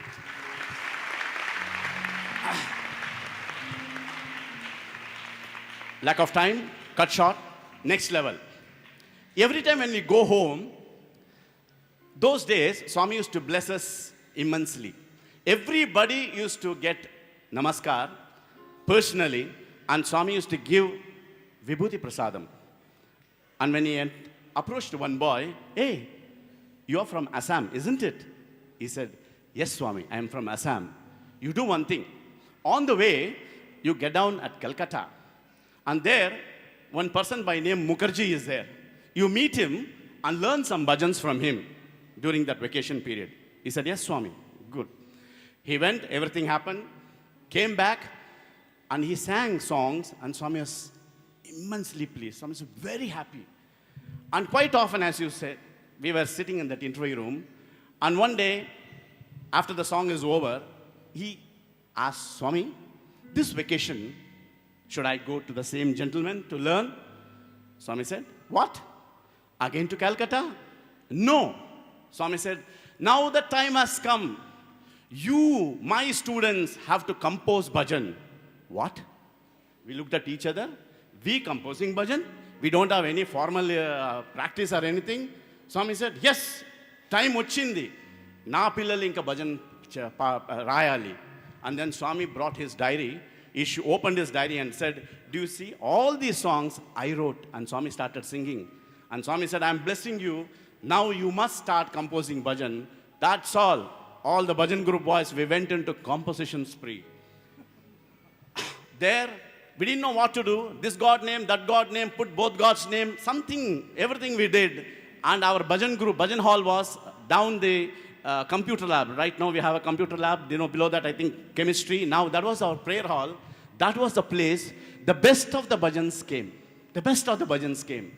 We have Jayama, Jayama, Anupama Sundara, Tumaho Vigna Vinasha, Avo Pyare, Nayan Hamare, Sai Rama Hare, Sai Krishna Hare. So it go, so many songs, I'm just forgetting, so many best of the songs, and Swami was very happy. Just see us. Where was our stage? And to which level he has brought? You see the sea of change. I tell you, for our beloved Lord, nothing is impossible. He can change earth into sky and earth into sky and sky into earth, as he says. We were all ordinary students from where he has brought the best out of us to that Lord. Dear Lord, You inspired us and we perspired towards a goal. Dear Lord, you motivated us and we moved on towards a goal. Dear Lord, you touched our life and we were transformed to attain the goal. Dear brothers and sisters, what you are is God's gift to you. What you become is your gift to God. Let us offer ourselves at the divine lotus feet. Swami, we surrender. Always bless us. Sai Ram.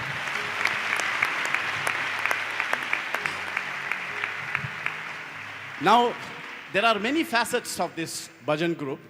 Because of lack of time, I straightaway request Brother Ravi Kumar sir has got a beautiful moments with our divine Lord. Sai Ram.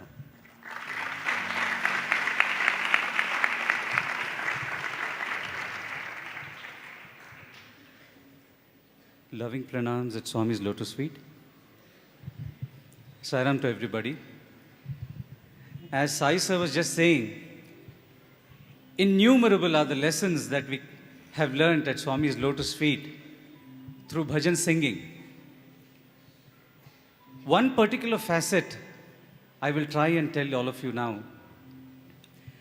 There are some bhajans and some songs that Swami would ask the boys to sing many times, over and over again.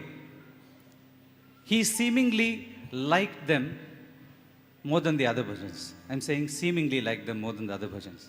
Swami would love everything. He would ask for Sri Raghavam. We know he would ask for Allahu Akbar. He would ask for the Qawwali Mohabbat Ki Kami many times. And he has asked for the entire Ramakatha to be sung so many times. In fact, from the time I was in school, I have seen and heard at least 4 or 5 different pairs of Lava and Kusha singing for Swami. In fact, one of our younger brothers was remarking that Lord Rama in the Treta Yuga has heard only 1 pair of Lava and Kusha, whereas our Lord Sai Rama has heard at least 4 or 5 pairs of Lava and Kusha singing the Ramakatha to him. So there is a lesson to be learned. I see there are 2 lessons to be learned from this facet of Swami, where he would ask us to sing these songs many times. First thing is that every time Swami would ask us to sing a song, repeat a song, he would enjoy it as much as he enjoyed it the first time. So this is a very important facet of Swami, as in fact Brother Satyajit was saying initially, Nitya Nutana. That is something. For Swami, everything is ever fresh. In fact, I remember in the Trai Vrindavan once, Swami asked me to sing this Qawwali Mohabbat Ki Kami. I finished singing this Qawwali, and then Swami asked me to sing another high song. So I sang one song, he said, not this. I sang another one, I sang 3, I sang 4 more. And he kept saying, not this, a high song. So finally I came back and asked Swami, Swami, Mohabbat Ki Kami? He said, yes, this again. So I sang it again, and he enjoyed it as much as he had enjoyed it just half an hour before that. So even in a half an hour session, he's asked for the bhajan to be repeated twice and enjoyed it. So that is a Nitya Nutana Sai. The other aspect is that he wants us to take home a lesson from this. And I can relate to this Qawwali Mohabbat Ki Kami because I have sung it multiple times in his divine presence by his divine command.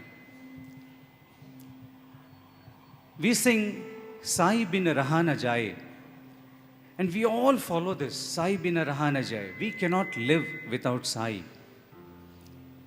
In the last few years, I have been thinking, what does this really mean? I cannot live without Sai. I cannot live without Sai. So where is the answer? How are we living without Sai? No, the answer is in the first 2 lines of the Qawwali itself, which says, Mohabbat ki kami agar dil mein kabhi ehsaas hota hai.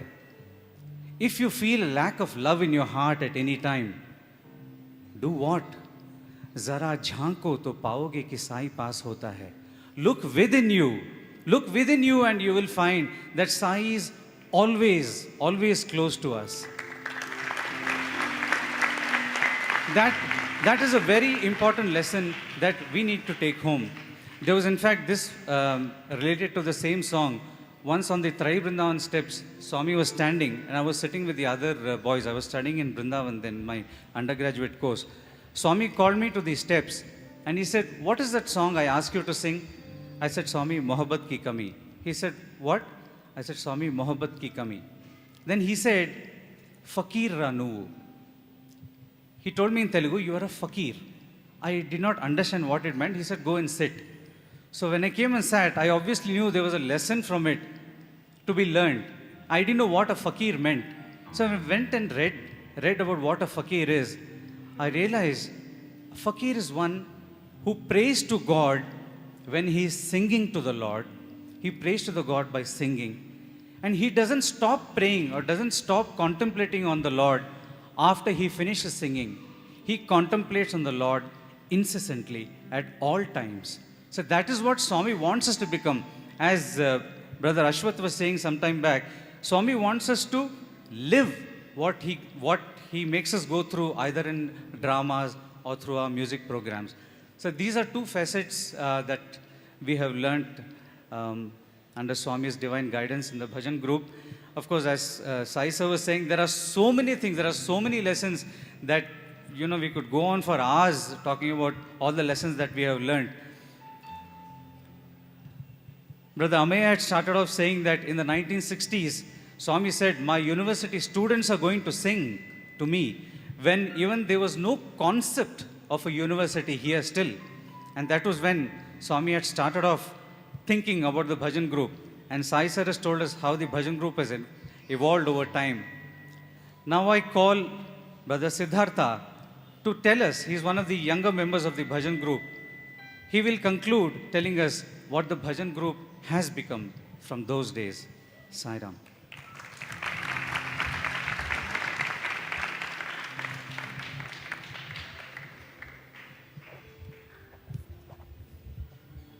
My loving pranams at Bhagawan's lotus feet. I would just like to recall the statement, the prophetic statement that Swami had made on that Shivratri morning of 1968. Swami said that a day will come when my students will line up to sing in front of me, and there will be so many students that not all of them will get a chance to sing in front of me. I was not there when Swami made that statement, but I was there when that statement came true. Because in all my years as a student, I never got a chance to sing in front of Swami during the Shivratri Akhanda Bhajans. At one particular point of time, we were nearly 36 bhajan singers in the group. And it became such a problem that not all of us were getting chances regularly. And Swami, out of his immense love for all of us, he obviously found a way around. He asked us to start singing in pairs, and thereby giving all of us an opportunity and a chance to give back the talent that he has bestowed upon us.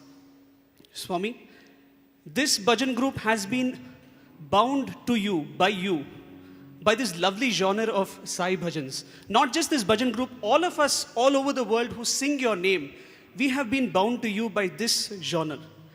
May this bond always be this strong, and may it just grow deeper and stronger with every passing minute.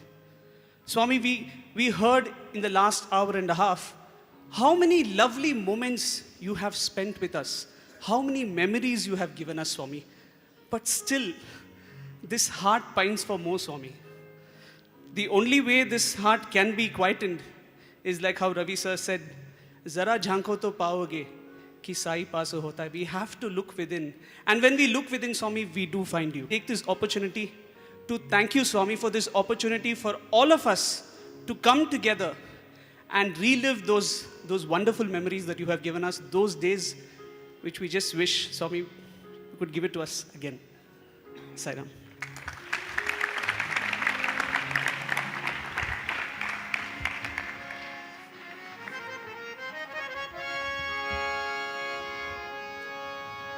मोहब्बत की कमी दिल में अगर एहसास होता है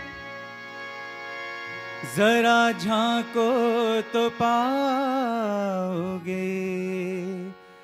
कि साई पास होता है।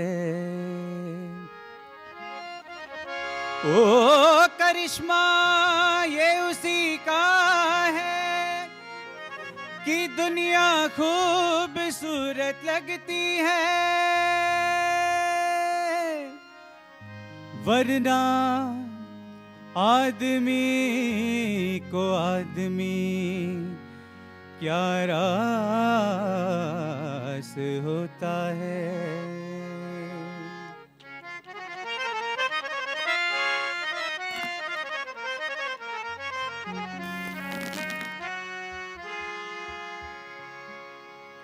साई बिन रहा न जाए, साई बिन रहा न जाए, साई बिन रहा न जाए, साई बिन रहा न जाए। चैन नाए मोहे चैन नाए, नाए मोहे चैन नाए, चैन नाए मोहे चैन नाए,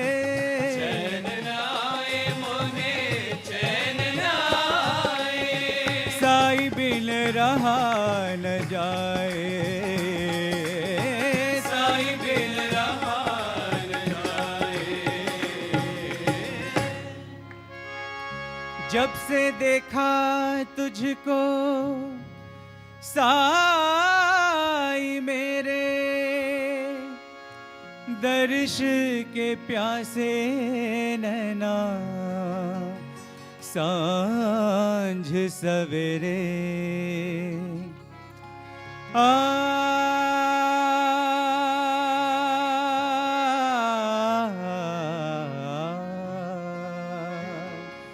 जब से है देखा तुझको आई मेरे, दर्श के प्यासे नैना सांझ सवेरे। मिट मर जाए तुझ पे हमसे न रूठे तू, जिंदगी सौंप दे हम चरणों में तेरे यूं, जिंदगी सौंप दे हम चरणों में तेरे यूं, जिंदगी सौंप दे हम चरणों में तेरे यूं। मन मंदिर से जाओ न साई, मन मंदिर से जाओ न साई। चैन नाए मोहे चैन नाए, नाए मोहे चैन नाए, साई बिन रहा न जाए, साई बिन रहा न जाए।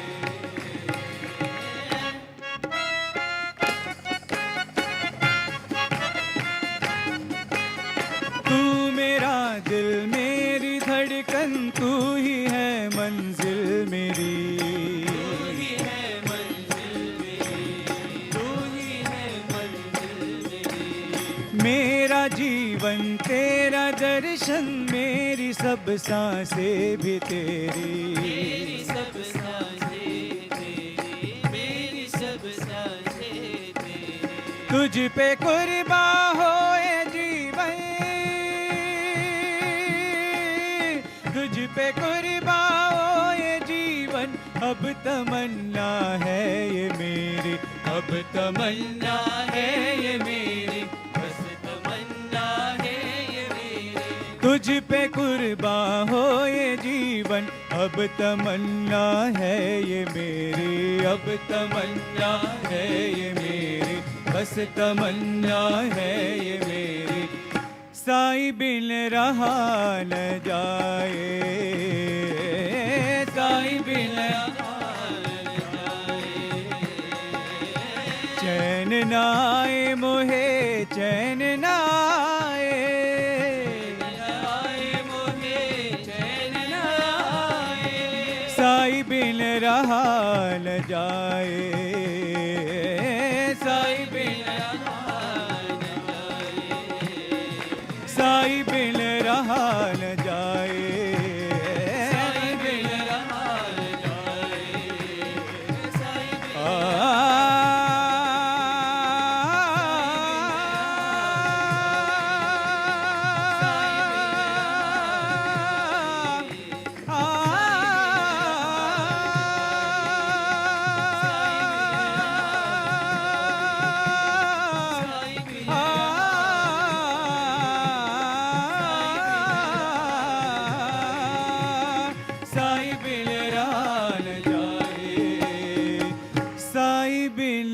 रहा न जाए।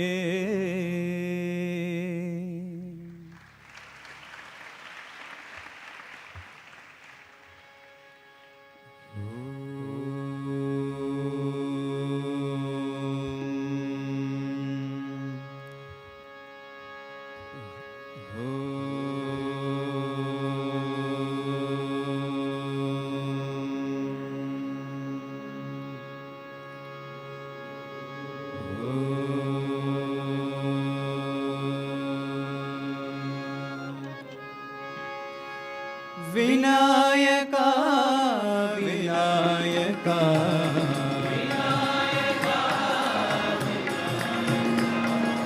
विनायका विनायका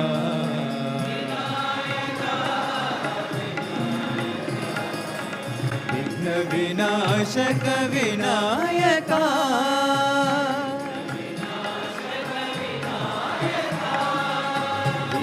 विनाशक विनायका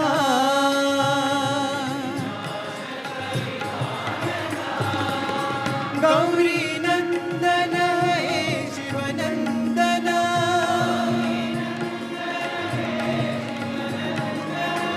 गौरी नंदन हे शिवनंदन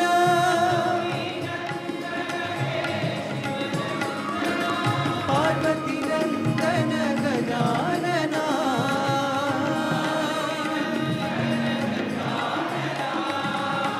पार्वती नंदन गजानना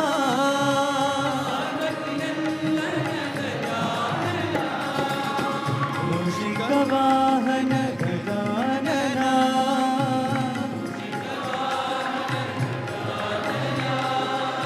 मूषिक वाहन गजानना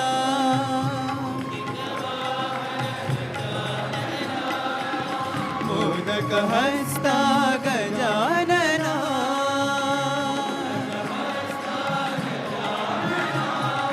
मोदक हस्ता गजानना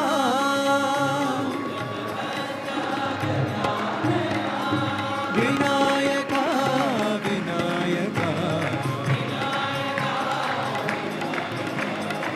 विघ्न विनाशक विनायका गौरी नंदन हे शिवनंदन पार्वती नंदन गजानना मूषिक वाहन गजानना मोदक हस्ता गजानना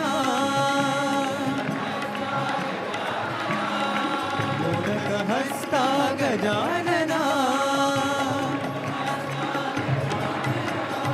विनायका विनायका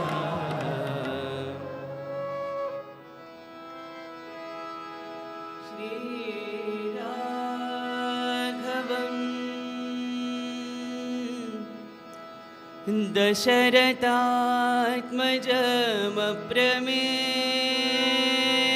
दशरथात्मजमप्रमेयम् सीतापतिं रघुकुलान्मय रत्नदीपम्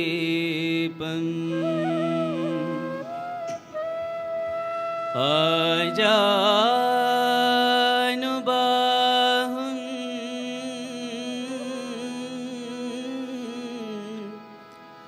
अरविन्द दलायताक्षम्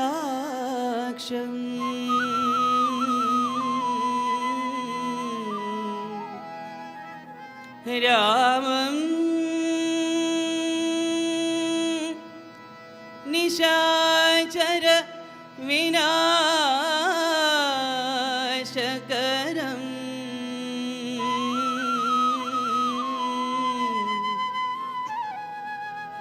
नमामि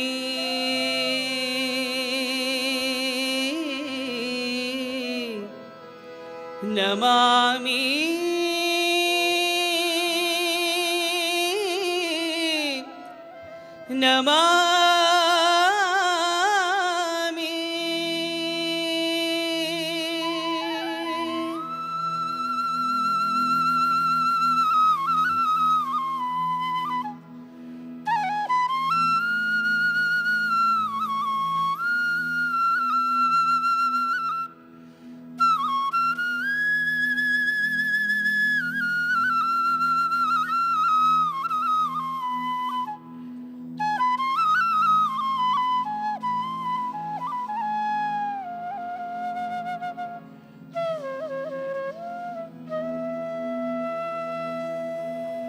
श्री रघुनंदन दशरथ नंदन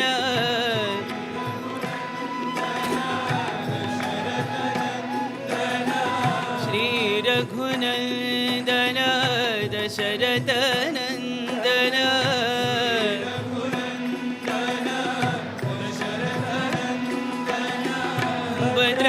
भद्राधीश्वर रामा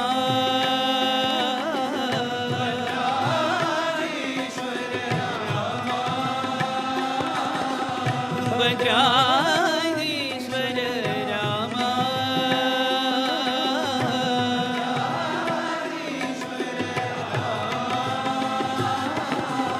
वैदेही प्रिय वैकुंठवासा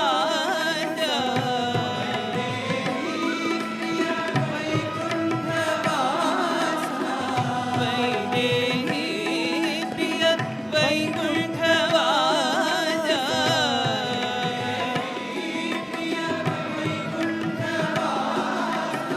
सदा स्मरामि रामेति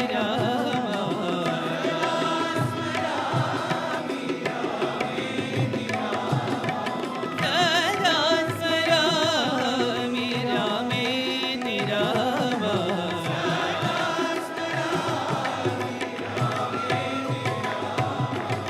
श्री रघुनंदन दशरथ नंदन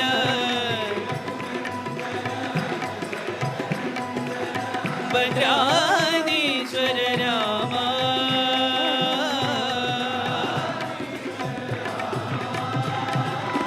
वैदेही प्रिय वैकुंठवासा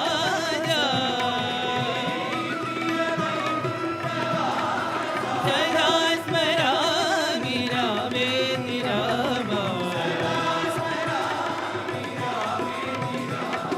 सदा स्मरामि रामेति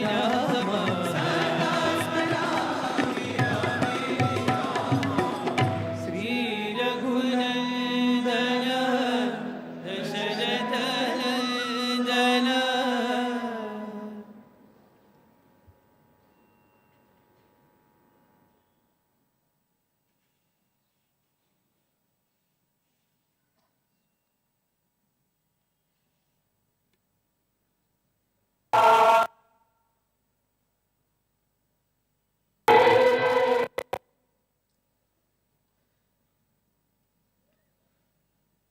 Love is my song, truth is my breath, bliss is my food.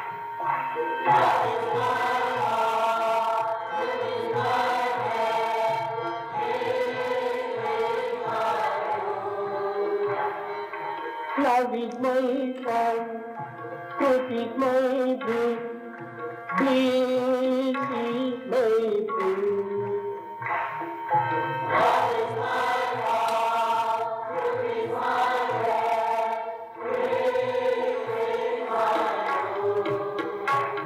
My life is my message, expansion is my life. My life is my message.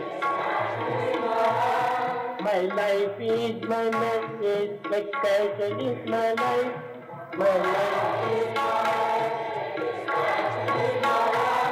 no reason for love, no reason for love, no birth, no death.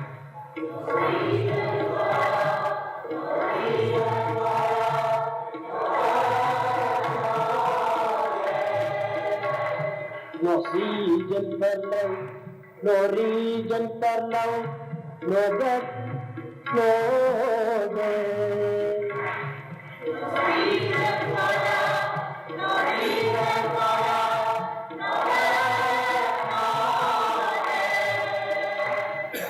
Love is my song, it is my breath, please is my food.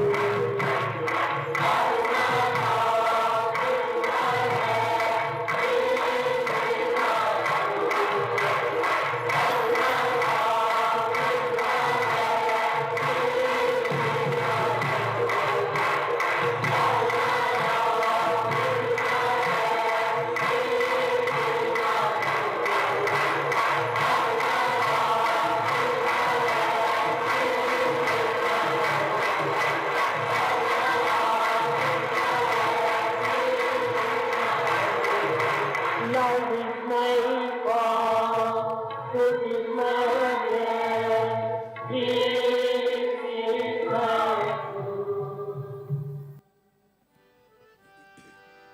ओम जय जगदीश हरे स्वामी सत्य साई हरे भक्त जना संरक्षक भक्त जना संरक्षक भक्ति महेश्वर ओम जय जगदीश हरे शशिवदना श्रीधर सर्वा प्राणपते स्वामी सर्वा प्राणपते आश्रित कल्पलतिका आश्रित कल्पलतिका अवध बांधवा ओम जय जगदीश हरे मात पिता गुरुदैवं मरियन्तयु नीवे स्वामी मरियन्तयु नीवे नाद ब्रह्म जगन्नाथ नाद ब्रह्म जगन्नाथ नागेन्द्राशयः ओम जय जगदीश हरे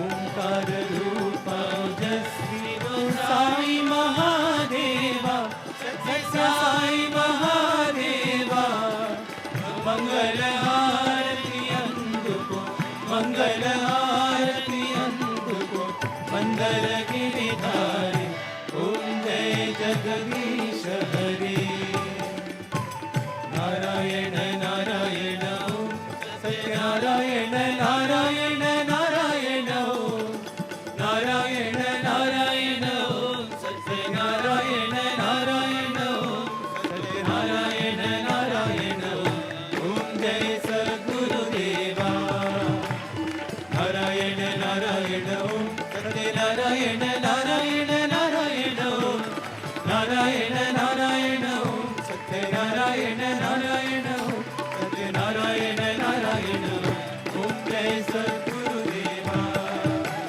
नारायण नारायण ओम सत्यनारायण नारायण नारायण ओम नारायण नारायण ओम सत्यनारायण नारायण ओम सत्यनारायण नारायण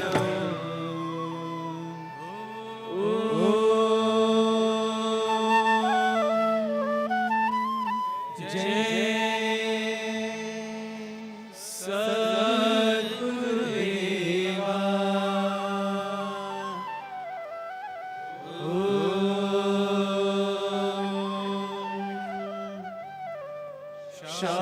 शांति शांति शांति समस्त लोकाः सुखिनो भवन्तु समस्त लोकाः सुखिनो भवन्तु समस्त लोकाः सुखिनो भवन्तु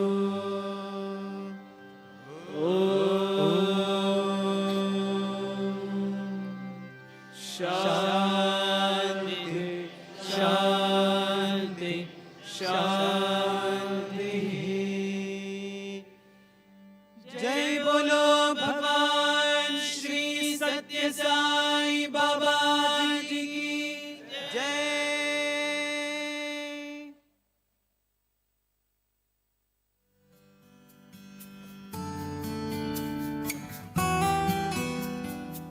Till now, you were listening to the live proceedings from Sai Kulwant Hall, Prashanthi Nilayam.